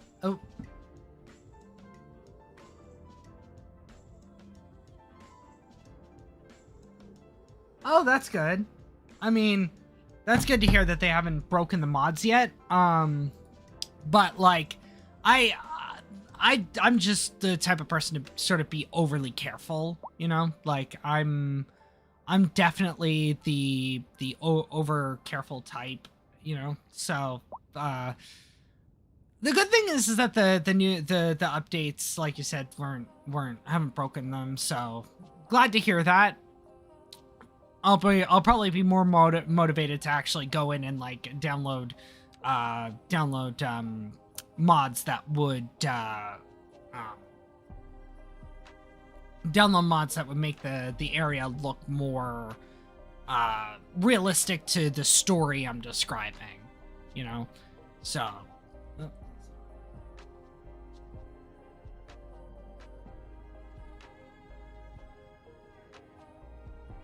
oh, yeah. Also, the chat ends in slow mode, so I can't reply fast. Yeah, don't worry about it. I'll check. The good thing right now is that like I'm sort of like I pre-recorded this this gameplay, so I'm sort of just, you know, I can focus on just talking and interacting with people, you know, as time goes on. So it's sort of understandable. Luckily, because of that, I can actually, you know, focus on reading the comments. So it's it definitely helps in that regard to you know, even if the chat is slow, I'll be able to read it almost immediately, you know, so that's okay. But yeah, so this is my town so far. So it's kind of slow going. I like I like building my town sort of incrementally over time. So I like to let the buildings slowly build in. I think part of it is to try and just, you know, instead of just being stereotypically like build really, really, really quickly so I can get up to the next like achievements and that, I like to grow it incrementally so that, like, you know, it just feels more the progression feels smoother, you know. The other thing too is I think part of it as well comes from the Cities Skylines 1 issue for the longest time, when they had, like, you remember the death waves that used to occur in the first game. In the first game, the like, if you, like, for the longest time, if you just expanded rapidly, which again the game kind of encouraged you to do anyway, so that you could get to the next unlockable achievement faster, they sort of it sort of caused you to build rapidly, and because of the way that the population came in, there's like a massive, it would cause a massive death wave to occur at specific times, and so it would sort of overload your death care. And so I just learned to build slowly and incrementally so it wouldn't happen as often. it would still happen, but it wouldn't happen as often as I would if I just rapidly expanded as quickly as I possibly could. Yeah, they were not fun. Like, they were not fun to deal with. I remember in the first Cities Skylines, I remember one of my first cities that I built pretty big. I had like over 150,000, I think. And I remember the city got hit with a massive death wave, and I went from the 150k population to like down to 60 or 50k because I had expanded so quickly and the population grew so rapidly, and they were all of the same age that like it was just death after death after death, and no amount of cemeteries or crematoriums would relieve the pressure. You would still see skulls everywhere, even over new buildings that were being built. It was crazy. But so yeah, it was crazy, those death waves. But yeah, let's see. So like just to continue with my story just a little bit. So like so this person that founded the colonial settlement that's let's see. Do you play other Paradox games? Play CK3, but I may have yeah, I have CK3 actually. I have enjoyed it. I would say that I'm not fantastic at it because I'm still kind of learning it. CK3 was my first introduction into the Crusader Kings franchise. Like I know CK2 was free, it became free after a while, I think after the third game came out. But like I was like, you know what?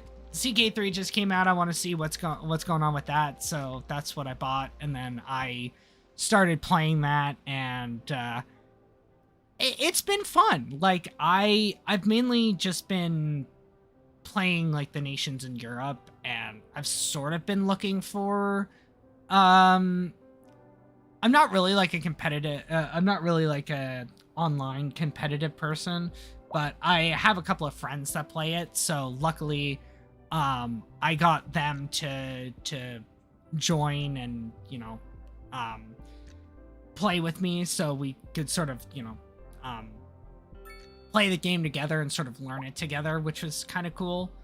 Because I find games like that and EU4 are better played with friends than playing on your own. Like, don't get me wrong, they're fun to play on your own, but it's, I don't know, like the AI just doesn't do it for me, you know? Like the AI rivals and nations just don't do it very much for me. I kind of like, at some point you kind of steamroll in the game, you know? Like you kind of steamroll, although depending on what nation you play. If you play as a OPM, you know, it kind of takes a lot. It takes a lot longer for you to steamroll, but eventually you kind of do. I mean, you know, so, I mean, like, in EU4, I also play with the same friends.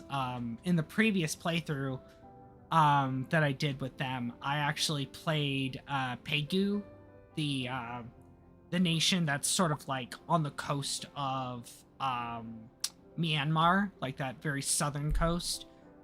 It's like 4 provinces, I think, 4 provinces wide, and it took me a long time to build to build up the nation and sort of get a big powerful military and stuff like that.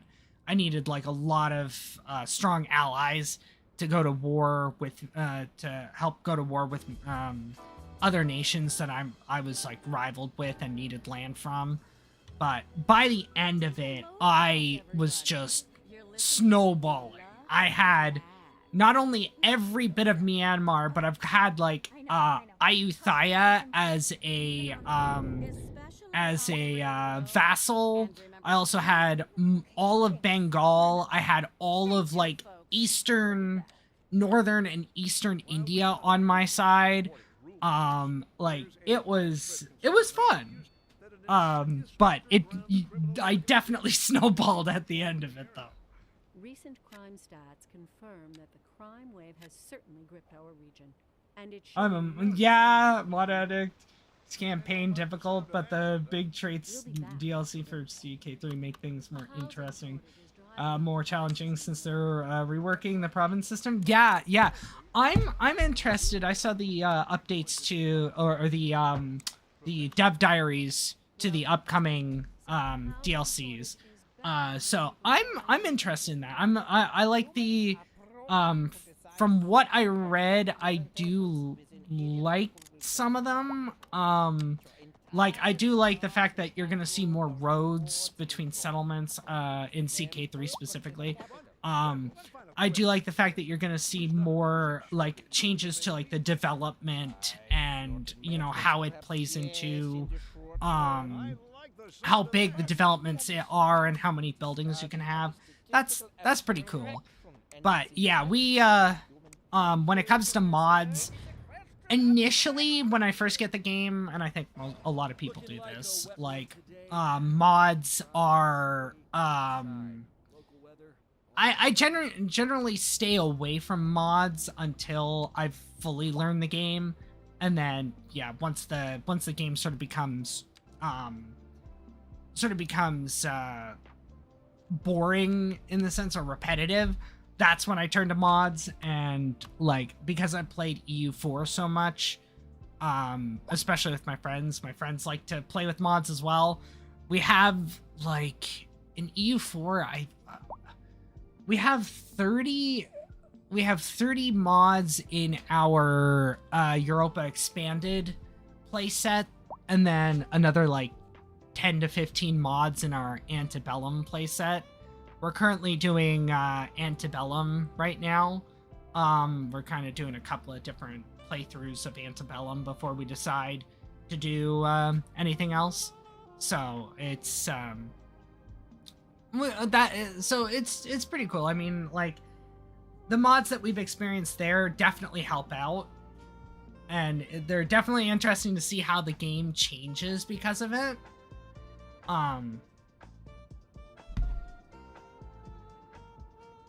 Good idea on how to fix stuff if the game explodes from instability. Yeah, the mods could definitely make the game game a little unstable, but you know what? Like that's cool if you can if you know how to fix them. I mean, some instability though is kind of funny, you know, like watching we had one mod, I can't remember which one, but I remember in EU4, I just remember that like if we invested in some sort of building that came with the mod, it would just cause you to make bank off of it. I can't, like I said, I can't remember what building it was, but my god, it was broken as hell, but it was funny to watch and to play. It was so it was like, you know what, some instability is funny, but like if it completely screws the game up, then yeah, I mean, you kind of need a fix. But so far the mods we play with, they're sort of helpful. Like one of the biggest helps so far is like the transfer manpower, like not only transfer manpower but send like mana points and stuff like that, mana points. That one's always been useful, especially when I'm with friends and we need to help each other out, you know, because generally like when we play online or when we play together on the streams, we usually stay out of each other's ways, or we try to work in an alliance rather than playing against each other. We're like, I don't know. It's I feel like that's always been the way I like to play when I play with friends. I'm not usually the type that likes to. I'm genuinely not great at the game. So, like, when I play with other players, like, I readily admit I am horrible at strategy games, but they're fun to play, you know? Like, so it's kind of,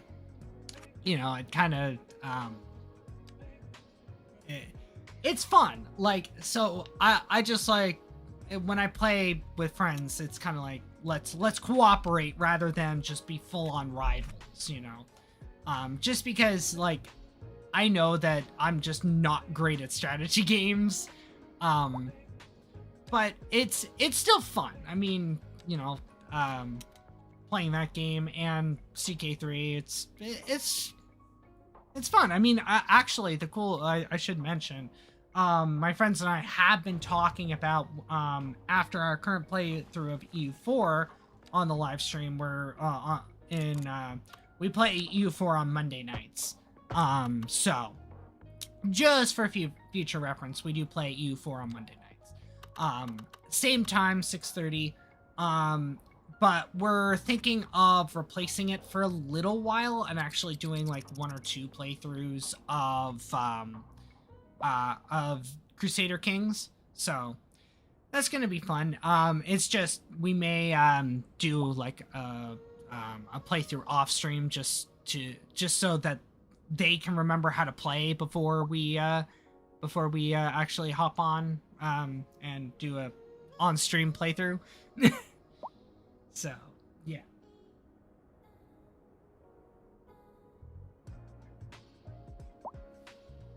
Yeah. So, I'm actually gonna get a drink.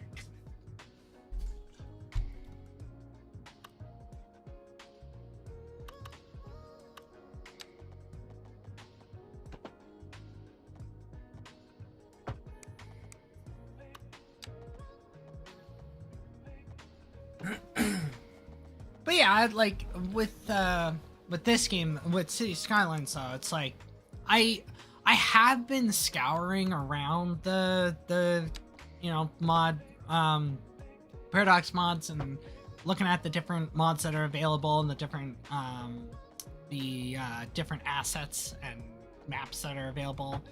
It's pretty cool. I mean, like some of the things on there are actually pretty interesting. Like I saw there was a timetable mod, and I was thinking, you know what, actually that actually be pretty neat if you could like actually choose the actual times of your routes so that like you can especially if you can pinpoint like when exactly your bus stops get full of people.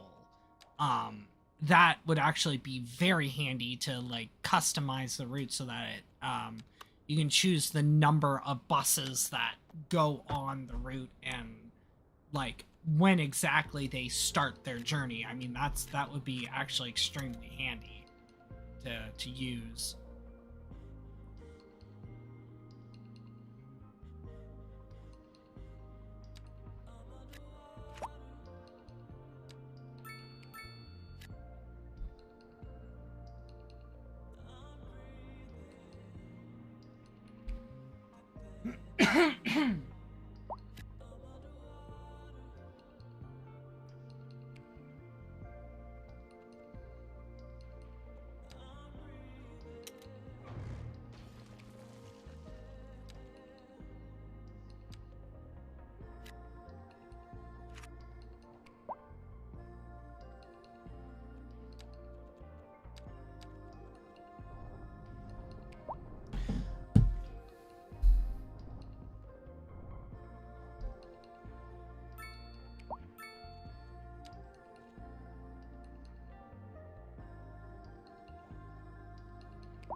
So let me Paradox announcing increments 5 days. Oh, okay. I did not know that. Do you know which one it's gonna be? I mean, I don't know which one it would be. I mean, I the funny thing is, like, I am a little bit skeptical with Paradox. I'm hoping that I enjoy Crusader Kings and I enjoy E4, but I'm still kind of a little bit salty over Millennia. If I'm allowed to be, considering I was really interested. Like, I was really like, hey, that's pretty cool. Like, they're trying to get into the Civ type turn-based strategy. I was like, okay, that'd be cool to see how that goes. And I bought that. I bought the game and I played it, and I kind of enjoyed it. I do see why. I do see some of the criticisms that were made towards it. But I enjoyed it for the most part. But then, of course, they abandoned the game, and sort of maybe it made me a bit sad about that, considering it felt like money down the drain at that point. I mean, but I guess I should have expected that. That was around the same time. I believe they released that around a little bit after this game came out. Cities Skylines 2 came out, so it's kind of like I guess I should have seen the warning signs. Yeah. I mean, it had promise. Don't get me wrong. I thought it was a great idea. I mean, I really liked how you got to based on how what was it? It was like based on how certain conditions, the world as a whole would either enter a golden age, a normal age, or a dark age, or I forget the name of which one they went into. But it was like, and I really liked I actually liked the production chains and everything with it, and I was like, okay, this is pretty unique. This is a pretty interesting game. I actually have I did a live stream, 1 or 2 live streams of it back when it first came out, like soon afterward. And I was like, okay, this is pretty promising. But yeah, unfortunately they abandoned it, which kind of sucks. But it is what it is. Maybe they'll try again someday. And I always have Humankind to go back to if I wanted a game that sort of rivals Civ, the Civilization series. So I mean, that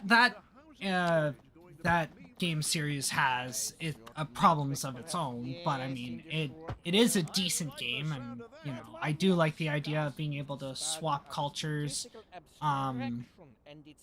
every sort of or every era, which is pretty cool. And A chilly day with temperatures a little low, so if you are heading out, don't forget your jacket. That's cool. I mean, it was a likable game. There were, like I said, it was promising.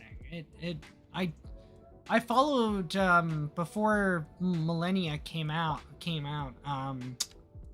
It had a bunch of like dev diary and like actual gameplay footage of it, and I was like, hey, I mean, it looks promising, and I liked the Civilization franchise, and I liked Humankind, and so I wanted to see if there was something new on the market, and I was like, okay, that sounds like a very interesting game. So I had it on my wish list for a while. My friend, one of my friends that streams EU4 with me, he had it on his wish list for a while because he was also a fan of Civilization. But unfortunately, actually fortunate for him, he hadn't bought it when the game first came out, and he hadn't bought it when the game first came out, and he didn't buy it after the game was abandoned. So luckily he didn't get trapped with a game that was abandoned. So kind of lucky him in that regard.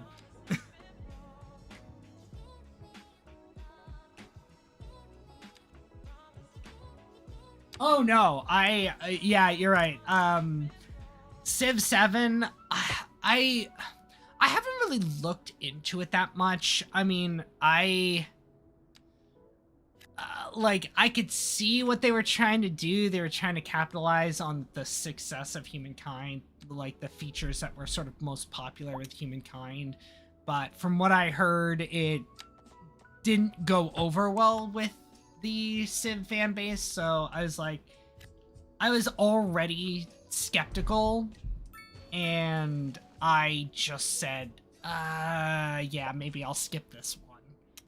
So luckily I managed to avoid that, and unless they change, or like they improve a lot of the mechanics of the game, and they, put on a good sale, I won't even consider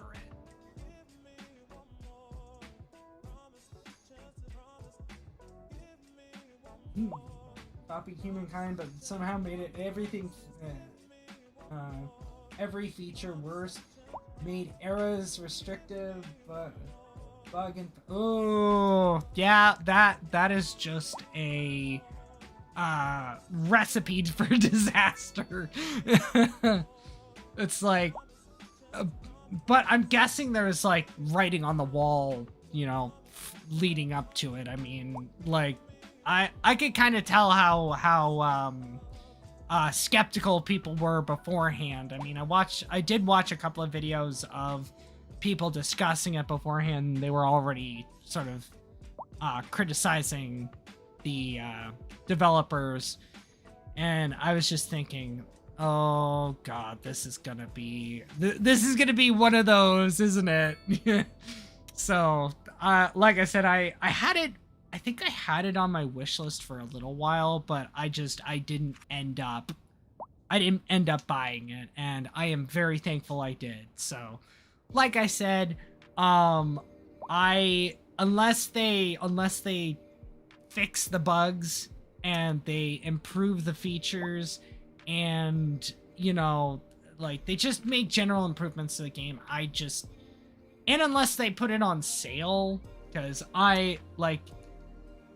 I'm Canadian, so like my when I looked at it, it was like $89.99 Canadian, and I'm like, yeah, that's too much for me. I'm like, I'm not a fan of AAA games that are going that expensive. So it's like, I've got like over 100 other games in my Steam library. So I just said, yeah, I can live without Civ 7. If I really want to, if I really need to scratch the Civilization itch, I can always go play like Civ 6 or Civ 5, or hell, even Humankind for that matter. So that was my thinking there. It was like, I really don't need to get into that mess that was Civ 7.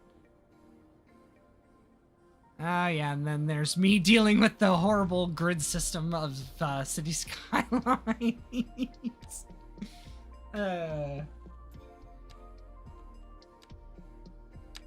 Oh, I did not hear about the monetization. What was going on with that? I mean, were there like microtransactions in the game or something, or was it like or did they like, I don't know, like how did they monetize it? Was it constant DLCs or? Well, I mean, that's not unusual for a game like Civ. I mean, I would say they're not as bad as Paradox when it comes to that sort of DLC model, but it's not that far behind. It's been trying to guess like the rest of the community, saying something similar happened to Civ 6. I personally prefer Civ 5 over Civ 6, but I don't remember new Civ release flopping so much that a game 2 iterations ago is constantly having 2 or 3 times more players than the recent release. Yeah, that's very true. Very true.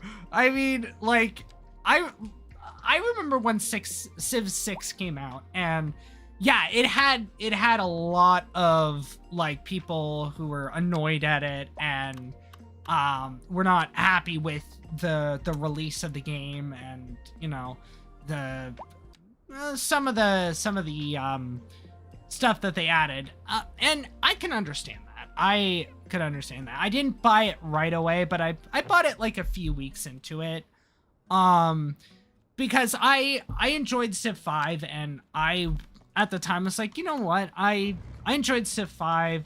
I have somewhere between like 600 out. Actually, I can check while I'm sitting here. So, I have in Civ 5. Oh yeah, I forgot it's down in the S section.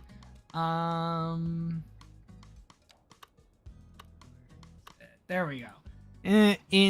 For Civ 5, I have something like 697 hours in Civ 5. So I was like, okay, you know what? I mean, doesn't matter what people said. I wanted to check it out and see what it's like. I like the idea of the district system. I like the idea of like the you know, the choosing of the different like cards that you could get like for different advantages.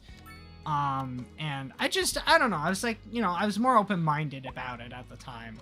So it's like, okay, I'll give it a shot. And I liked Civ 6, but I mean, I would agree Civ 5 is probably the better game. I do like Civ 5's visuals better than Civ 6. I mean, I get the artsy style they were going for with Civ 6, and you know, I can get it. I can vibe with it, but I definitely like the more realistic look Civ 5 had, and there were definitely a couple more features that I enjoyed that Civ 5 had over Civ 6. So it's like, yeah, I can definitely understand why people preferred Civ 5 over Civ 6, and then definitely understand why many people like Civ 5 compared to Civ 7.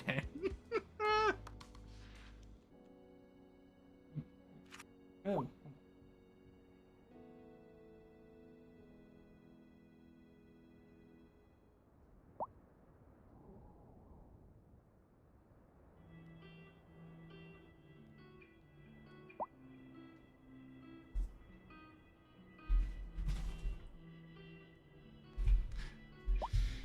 But yeah, so it's like, for me, I preferred Civ 5 to Civ 6, though I enjoyed Civ 6, and I actually have more hours playing Civ 6 because I got into the Civilization franchise, excuse me, at the tail end of Civ 5, Civ 5's life cycle.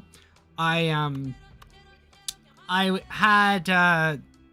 bought Civ 5 when it was during the Christmas sale. I actually bought it on Christmas Day back in 2015, and I was like, okay, I'm gonna buy it, give it a try, and see what it's like. And yeah, I'll buy it, see what it's like, and go from there. But it's so when I played it, I really enjoyed it and I got into it. It was my first sort of quote unquote strategy game. And I got addicted to it right away.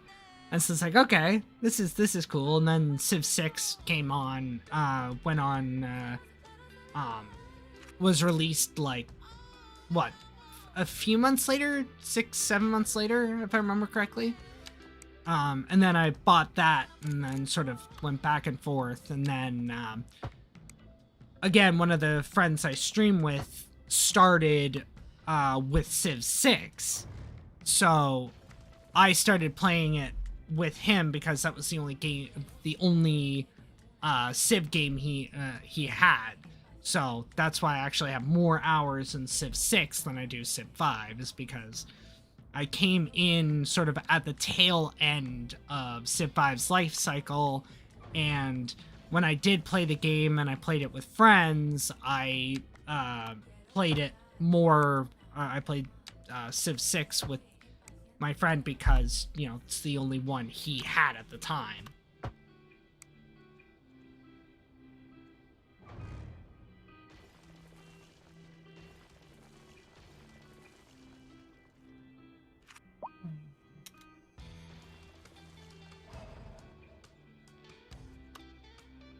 Oh my god!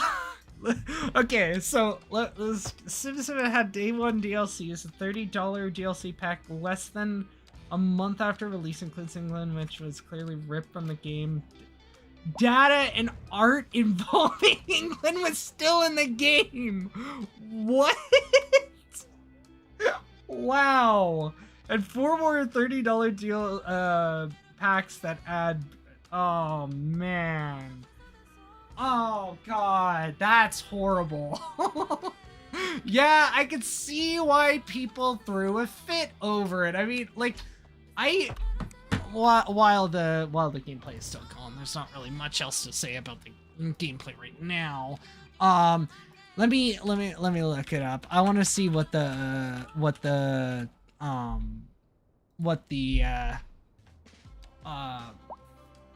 is the reviews like. Let's see. Recent reviews, 693, 51% positive in the last 30 days, and only 51% positive overall. Yeah, but you know what? Probably a lot of that is people gaslighting themselves, right? I mean, like, I've never played, like I said, I've never played Civ 7, so it's like, I don't know, but like, if that is the case, if that is the case, and I'm inclined to believe you because of that, like, I know the history with Civ. Yeah, that's going overboard. Like, wow. Day 1 $30 DLCs plus ripping England out, and there's still England stuff within Civ 7, within the base game itself. Yeah, that you can't be doing that crap. If you want people to take you seriously as a developer, you have to, come on. Like, wow. Wow, really? Wow. To be rated worse than Beyond Earth. Wow. Man.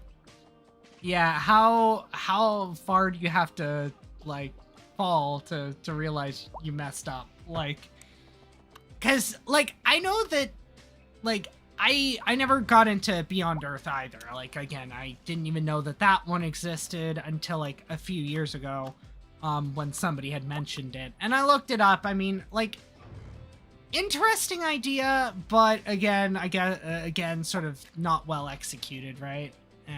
But it's sort of like Beyond Earth, you could forgive them for, I guess.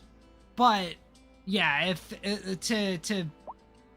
to do what they did there, that's with Civ 7. That's bad, like really bad. I make mistakes like with Twitch here. I make mistakes like every so often, which, you know, like can be understandable. There's certain things that you can understand, like, oh, we made a mistake, we're gonna try to fix it. Like, you know, there's certain bugs, okay, you can forgive them for.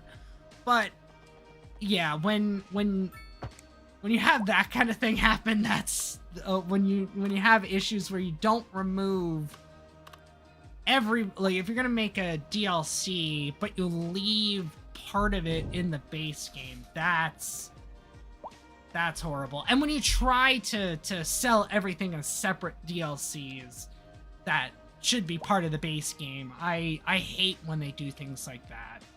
I hate when publishers and developers do things like that, you know.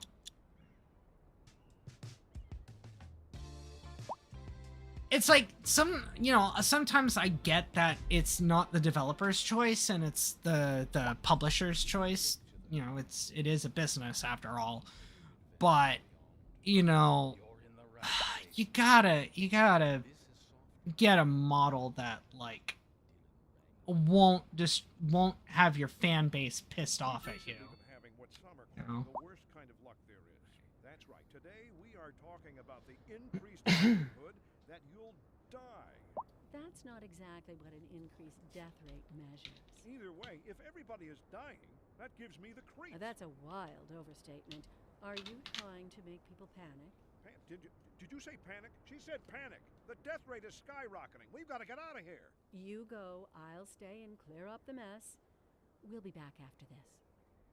We're live, and we're getting reports about a traffic accident somewhere in the city. Did the stream freeze? Have I already been think it did, discussed. but Traffic flow should oh, return. okay, there we go. It's like, But if you're planning did a we quick trip out, did the you stream might freeze want here to wait for a second? until everything clears up. If you're in it, But you already know. yeah, so like I like these strategy games, but depending on the developer, they, you know, I'm very skeptical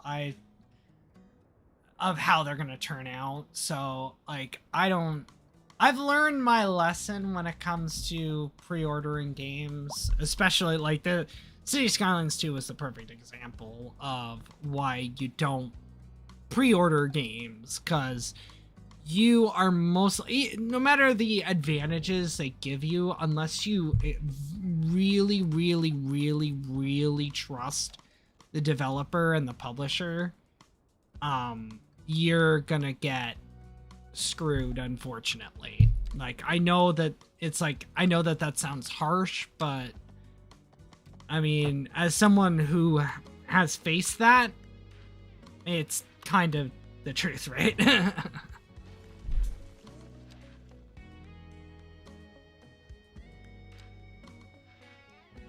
Yeah, at least in internal studio.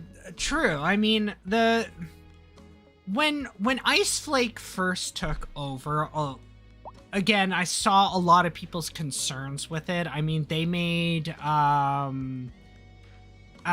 Aftermath or something, Surviving the Aftermath or something, and a couple of other was it Surviving the Aftermath that they made, or was it another Paradox game they made? I can't fully remember. But I know that they had they made a couple of like mobile games or something. And that's what people were sort of worried about. And I was like, you know, it kind of worried me a little bit, considering they've never really worked on like something like this. But, you know, I was willing to give them the benefit of the doubt, because you know what, at that point, like, it was just not working with Colossal Order. I mean, it was like, it was fun while it lasted, like with the first game, the first installment, but it was just definitely time to part ways with Colossal Order. It was a big risk, but I think Iceflake has definitely improved the game at least a little bit. I mean, I think it was definitely the right call. When, you know, like, there are a lot of other games that have done the same thing, like replace the developer mid-cycle, and it, like, the game would crash and burn, right? But surprisingly, I think Ice Flake has done fairly well. I mean, I know they've only produced a few updates, but the updates have actually been really, really good.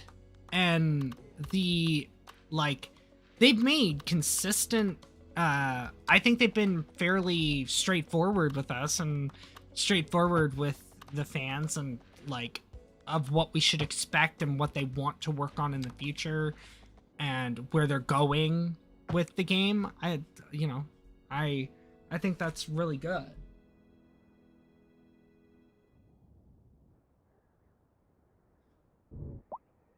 I heard that too, that Ice Flake was also in Tempere.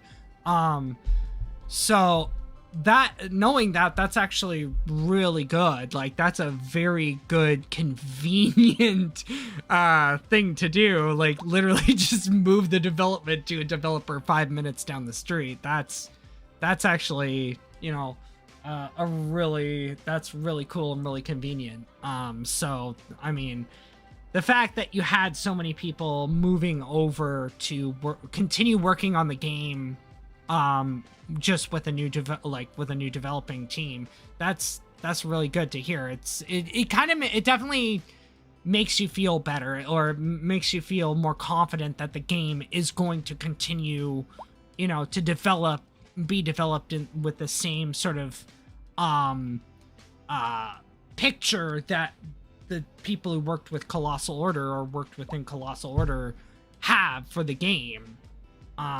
So it's kind of like, that sort of sets it apart, or makes it a more unique situation compared to games who faced having to change developers, mid-cycle.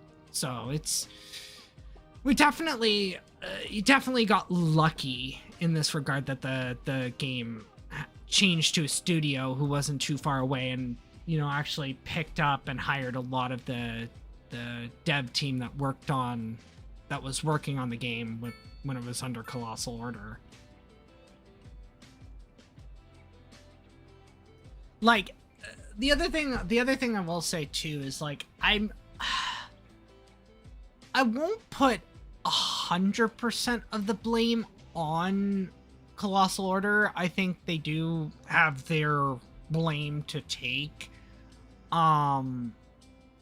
I think they definitely went too big.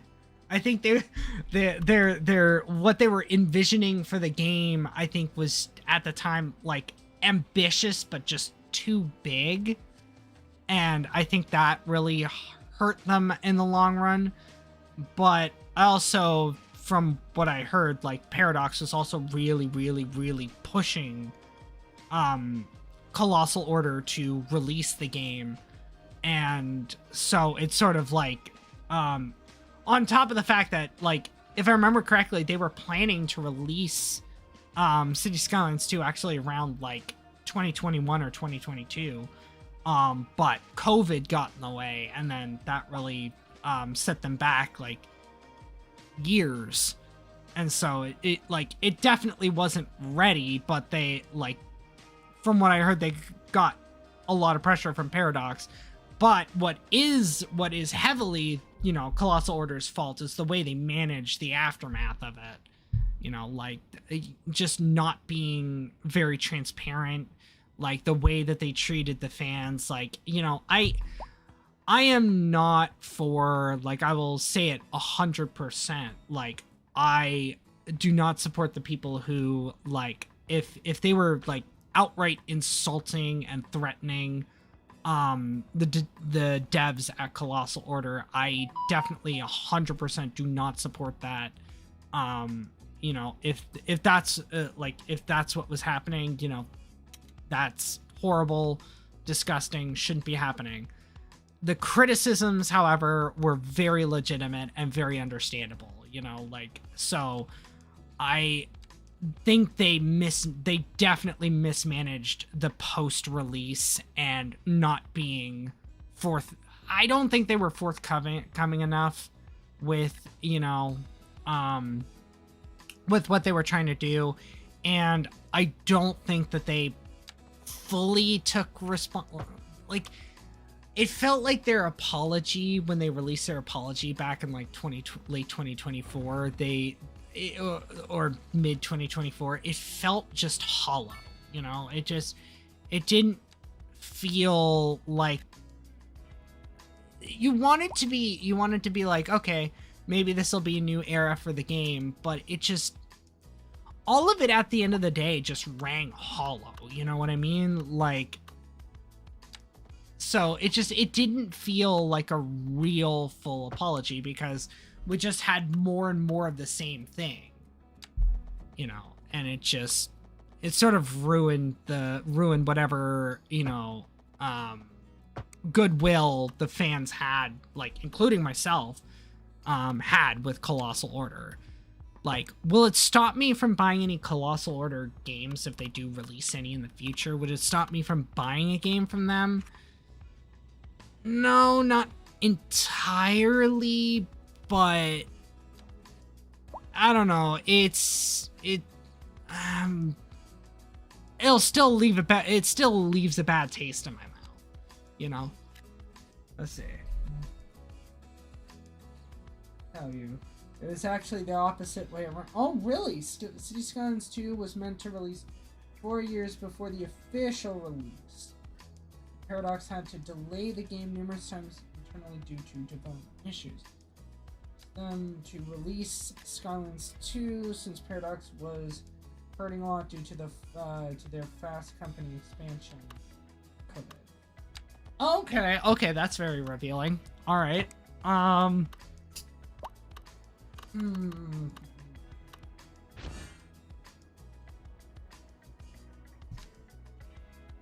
Wow. Okay.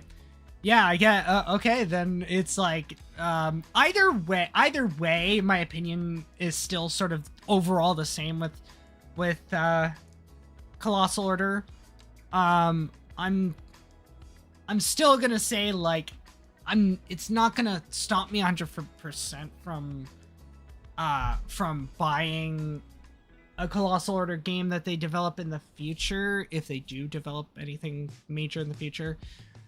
But it's, like I said, it's either way, it's still left a sour taste in my mouth, and I'm still, like, really gonna consider whether I want to play it or not. Like, I would have to see, like, real, you know, real change, you know, to how they handle things. And with Paradox, I would still say that, you know, I think they too could have handled it a bit better, but at the end of the day, yeah, I mean, it is what it is, right? Like, you just, like, us as fans kind of just have to be mad about it and, you know, put pressure on both the developer and the publisher to, like, you know, improve the game, like, move forward, improve the game, build the trust back, show that you're actually, you know, trying to improve and, you know, learn from the fiasco. You know what I mean? Like, that's not exactly an increased death rate measures. Either way, if everybody is dying, that gives me. I mean, I just hope that, like, you know, Paradox definitely learns from this, and Ice Flake actually, like, I feel like they've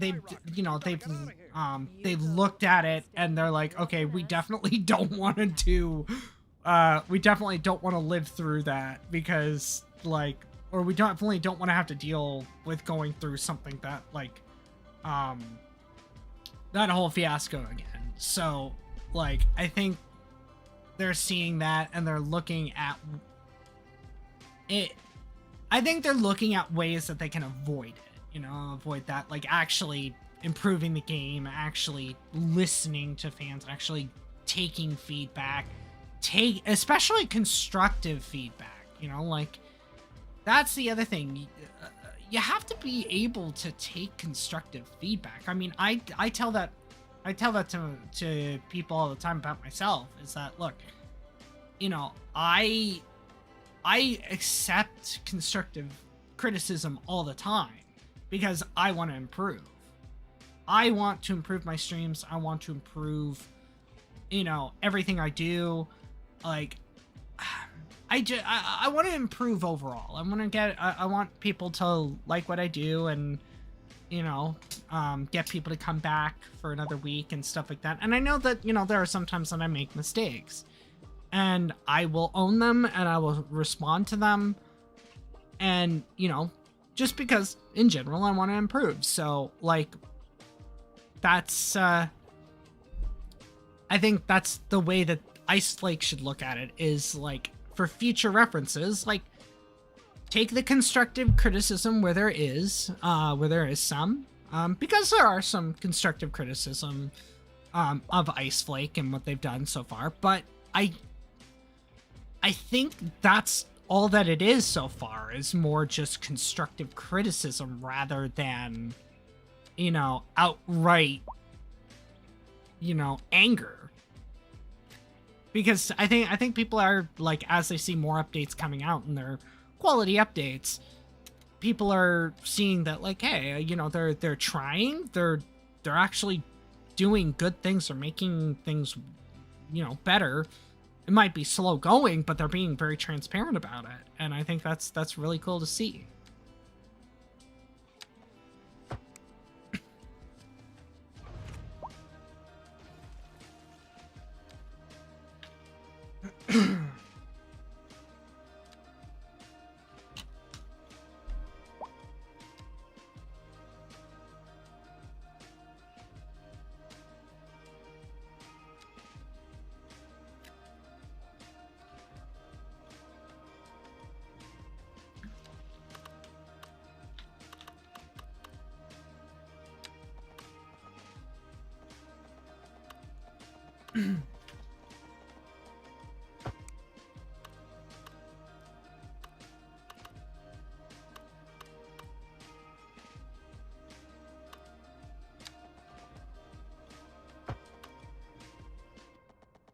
Like, now, I would say, like, since, you know, I've been with Cities Skylines was my, like, I'll say this, it was actually the game that got, convinced me to, like, buy my very first gaming computer, because, like, it was the game that really, like, it wasn't the one that really got me into, like, city building games and stuff like that, or strategy games.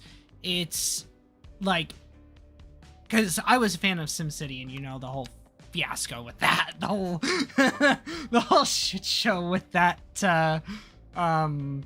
franchise. But I didn't really have, like, a gaming computer that I played SimCity on. When I saw Cities Skylines officially first announced back in 2015, I was 19 years old at the time, and I was like, you know what, I really want to, like, I really like the look of this game, and I really like the fact that they're, you know, they're trying to improve on SimCity. And so I was like, okay, cool, I guess I have to buy my first computer. And so the series actually convinced me to go out and buy it, because I knew I'd need a gaming computer after looking at the specs of what would be required from Cities Skylines to play it. So, it was actually my very first game on Steam. So, it's kind of, it's just kind of funny to think, like, that, you know, a series that I've now been playing for 11 years now. That's been also out for 11 years, because I've been playing Cities Skylines since day one. I pre-ordered the first Cities Skylines game, so I got it on day one. So I put in over, like, 2,000 hours into the game, I think. And so it's like I have a special place in my heart for this franchise, you know. So I want to see it excel, and it's hard for me to like be too, like, how do I put it? I want to. I am critical of the game. I mean, obviously you can see that, but like I also find it hard to be sometimes, considering it's the first game, you know, game that I really put a lot of focus on, and like especially because I bought my first computer because of it, and since I have been with the series since day one, so I want to see this improve. I want to see it continue to improve, and I want to see Iceflake do well, and I'm definitely rooting for them, and you know, I offer nothing but constructive criticism for the team, and I really hope that, you know, they continue improving it, and you know, continuing to listen to people who have played a lot of this game, and you know, and we can sort of turn the franchise back around, like make it to the way it was, like or make it as popular as it was, you know. I don't want to say back in its heyday, because it sounds like it was so long ago, but you know.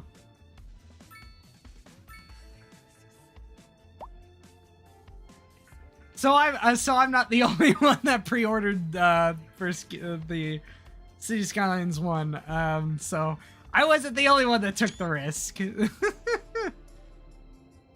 Cause like it was I really liked the features that I remember when they first when Colossal Order first did like before the release back in like September of 2014, they did a sort of initial gameplay reveal, and then they did the same like a few weeks before it. I was all into it. I mean, I grew up playing, like, my first city builder game was like on the Wii, actually. It was SimCity Creator. And then I got SimCity 4, which I really couldn't play because I didn't have a good enough computer to really, like, I just didn't have any good, I didn't really have a good computer at the time. I was a kid. I was broke. So, you know, I wasn't really broke, but I was like, you know what I mean? But like, I just didn't have the money to afford a really good computer to play it on. We'll be back after this. And then SimCity 2013 happened, and I was kind of like, oh, that sucks. You know, I was kind of really disheartened by it because I don't know why.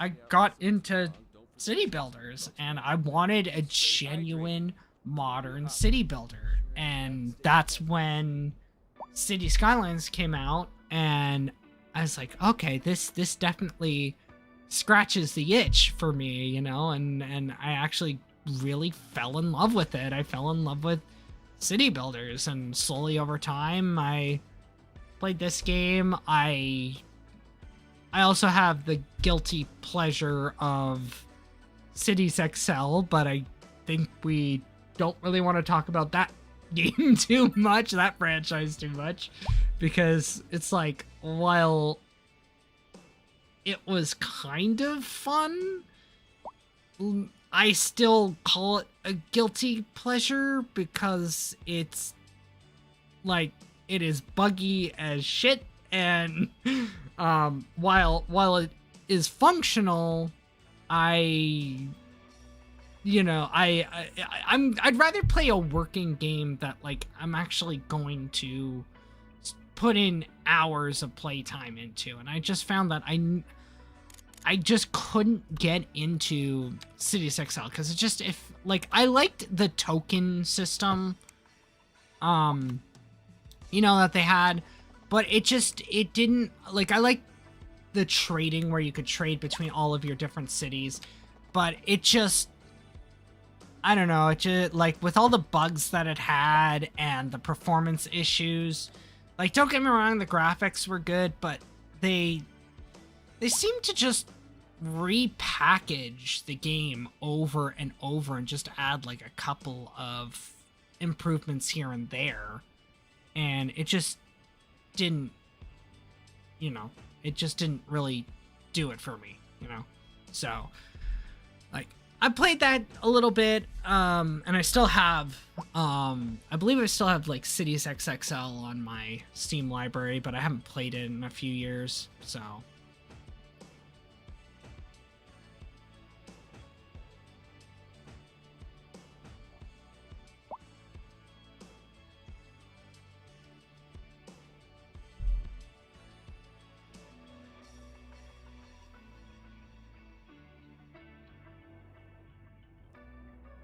Yeah, I think that I'm getting close to the end of the gameplay here.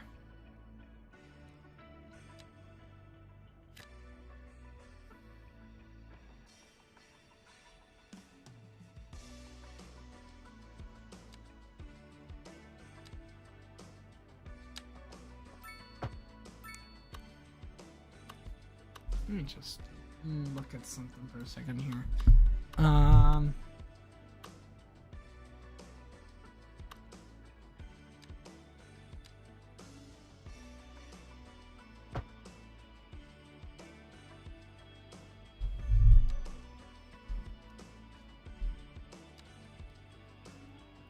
So like, while I'm building here, I'm gonna finish the last part of the story here for this second stream here. So like, at the end of it, like I was talking about how the initial settlement was built, being known as Puerto Isabel, and the city or the colony of Nueva Iberia was founded, or which would become known as New Iberia later on. This was done between 1705 and 1710. By 1708, the El Castillo de Santa Isabella is constructed. Again, I will probably get an asset for that. Like, I'll probably look on Paradox Mods, see if I can find a good asset that would be like a nice historical fort that I could place there, and maybe a better more realistic church to better fit the vibe of the story I'm going for. But the thing is, though, is I do like the UK parish church though from the UK pack, because it was cheap, and because it worked with the story, as well as it sort of it worked as both like part of the story and worked as a cemetery. So, you know, but yeah, so that's basically the way of the end of this chapter of the story. But like the gameplay continues on for a little bit more, so I'll keep talking a little bit. So yeah, I sort of went for a more disorganized grid to sort of separate it from the more organic older layouts of the city, so of the development, so that over time, as all of them expand, they're gonna sort of bleed into each other, which I think will be pretty cool, I think.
Yeah, I actually really do like that sky though, the way.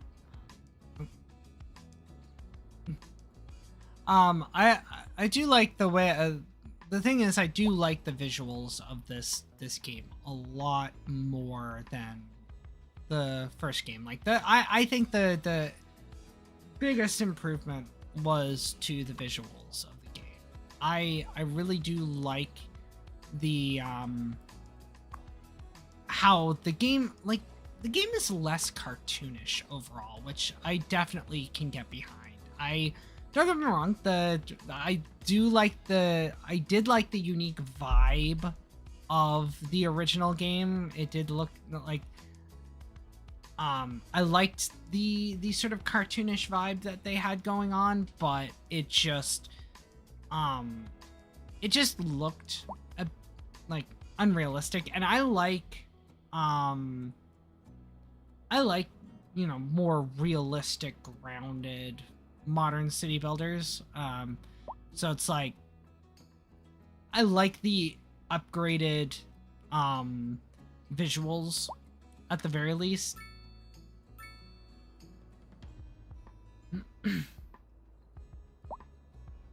I should also say, I wonder like how much things are going to change if like any of the other modern city builders that are supposedly coming out soon,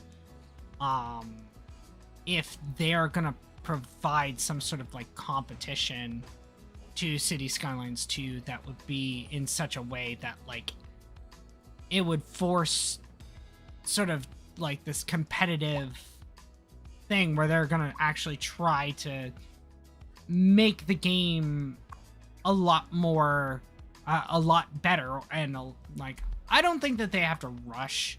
I don't think the devs, I don't think Ice Flake have to rush to fix everything right away.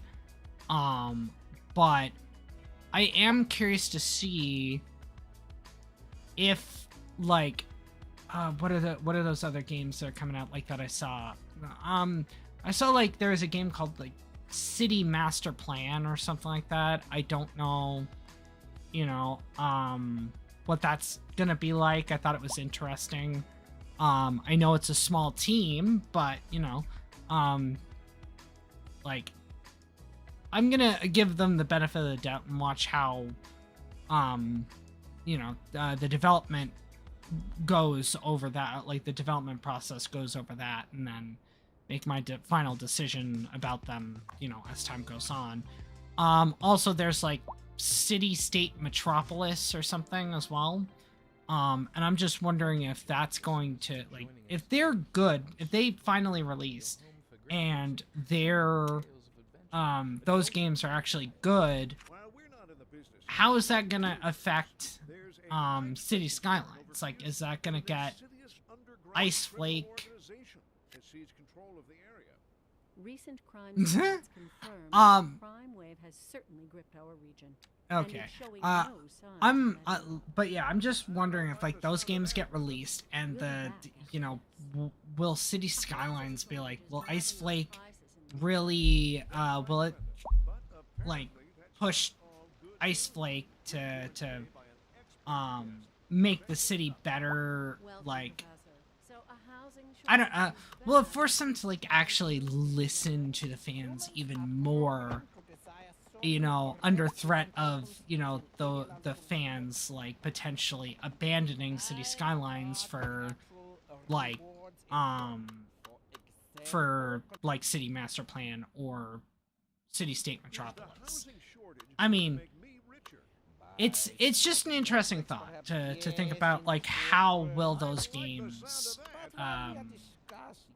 change the development of City Skylines, or how will it impact it?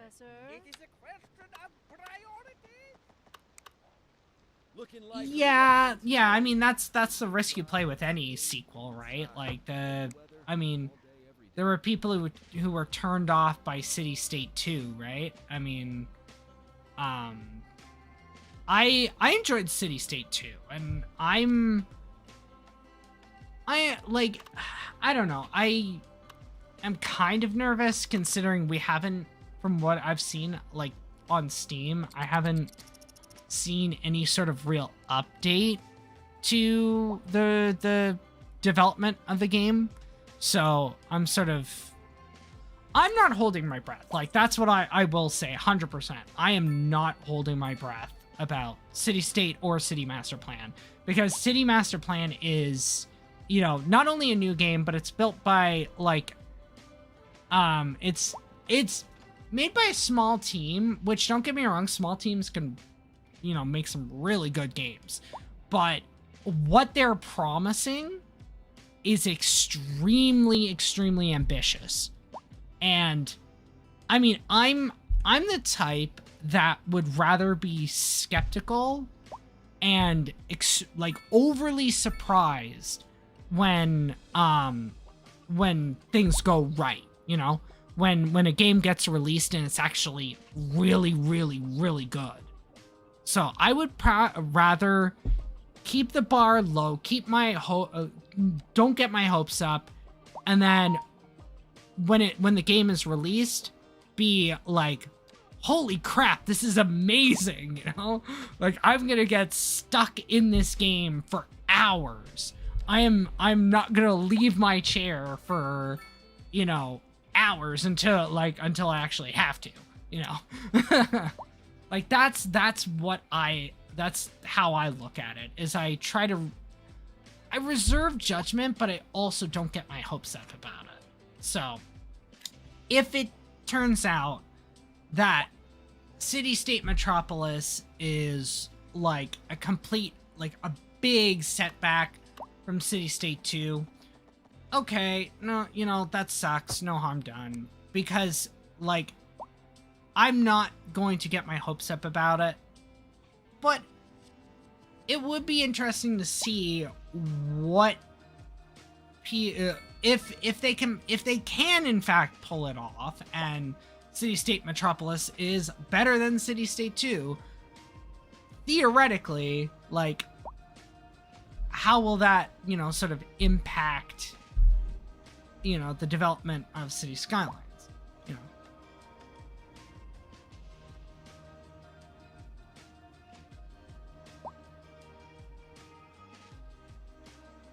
Yeah, I mean, like, I don't know overall that much about City State Metropolis. I mean, I looked at the original sort of website a few months ago before they, you know, put it on Steam.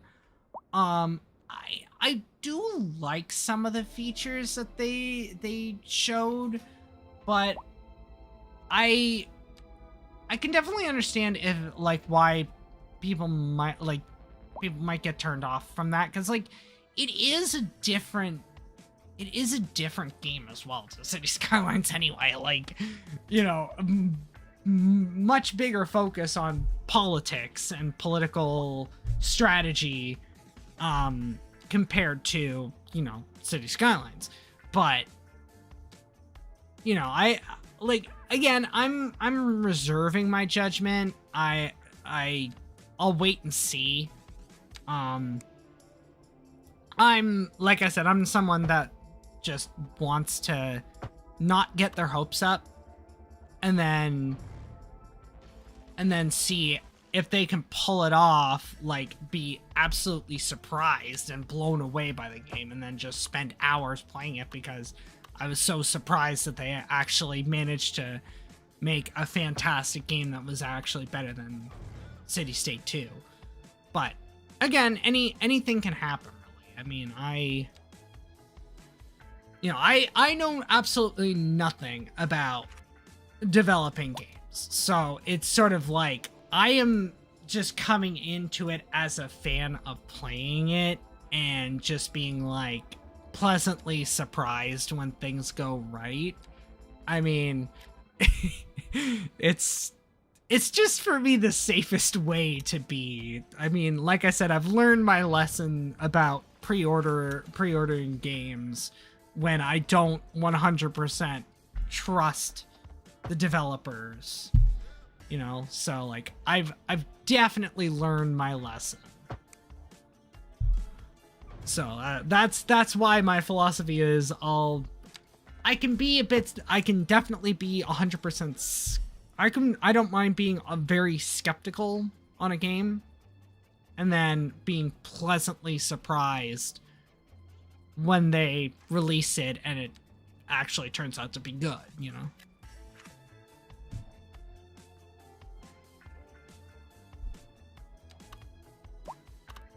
We are about to run out of time for me, because I've already been streaming for like, let's see, 3 hours, 17 minutes. Oh my god. I try to only stream for like 3 hours, because, you know, I I like streaming a lot, but like 3 hours is sort of about my max before I sort of get tired and, you know, need to take a break and rest my eyes from it. So it's kind of like I'll just finish off this last day, and then I'm gonna call it I'm probably gonna call it a night here.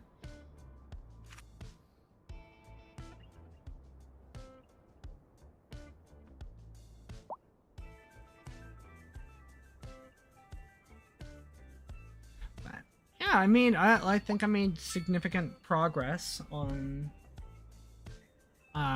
compared to last week. I mean, I started this week with only like 130 citizens, and I'm now up to 347. So I've definitely increased a lot more in the past, in this stream compared to the last one.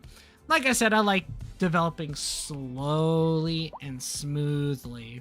I still have nightmares about the death waves.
Let me just finish this up, and then I'm probably gonna call it here, because it is getting late.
Okay, so this is pretty much it, actually. I think, Yeah. All right, so this is how my city will look at the end of the second stream. Again, I have my Spanish colony to the south, and then I have my two towns that were founded by the Native Americans in the area, and and I think they're both flourishing pretty well, and they're both expanding rapidly, and they've got like a big sort of geopolitical situation going on. So I think my story is unraveling fairly well. But that is going to be how we're going to end it this week. So thank you everybody for coming on and watching. I hope you all enjoyed watching it and learning about my my city, and then all of my opinions about different games, from Cities Skylines to Civ to EU4 to Crusader Kings to pretty much my entire game library.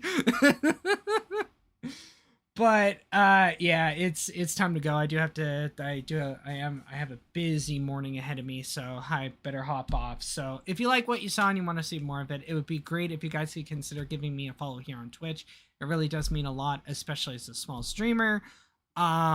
If you have any suggestions you want for how I can improve this stream, if you have any suggestions for games you want to see me play in the future, or me and my friends play in the future, you can let me know over here in the Twitch chat or in the suggestion box down below underneath the Twitch stream here, or on YouTube in the YouTube comments section once this video goes up on YouTube. Of course, once I edit it and render it and upload it, of course, but that'll come in a bit. If you want to stay up to date with everything that's going on with this channel and my YouTube channel, my X handle is actually scrolling across the screen right now. It is at Allegius96110996. That is where I post whenever I'm going to be live, whenever I can't be live, whenever I update the schedule, stuff like that. All of that will appear over there. So that's the best way for you to stay up to date. My YouTube channel will also scroll across the bottom third here every so often, but my YouTube channel is Allegius Plays. That excuse me. That is where I post all of these live streams after they premiered here. They usually go up within the first 24 to 48 hours after they premiered here. Usually just depends on how fast I can edit them, render them, and upload them to YouTube. My internet's been a bit wonky over the past couple of weeks, so it might take a little more time.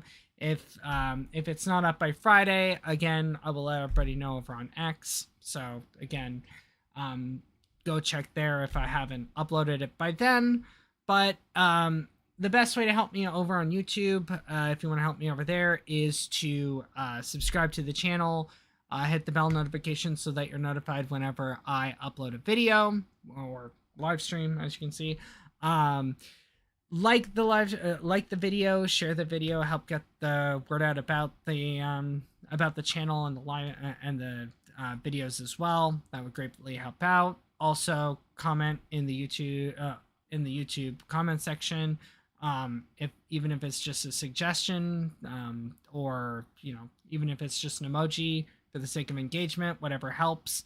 I will greatly appreciate it all. The next live stream will be on Monday, August 24th, I believe.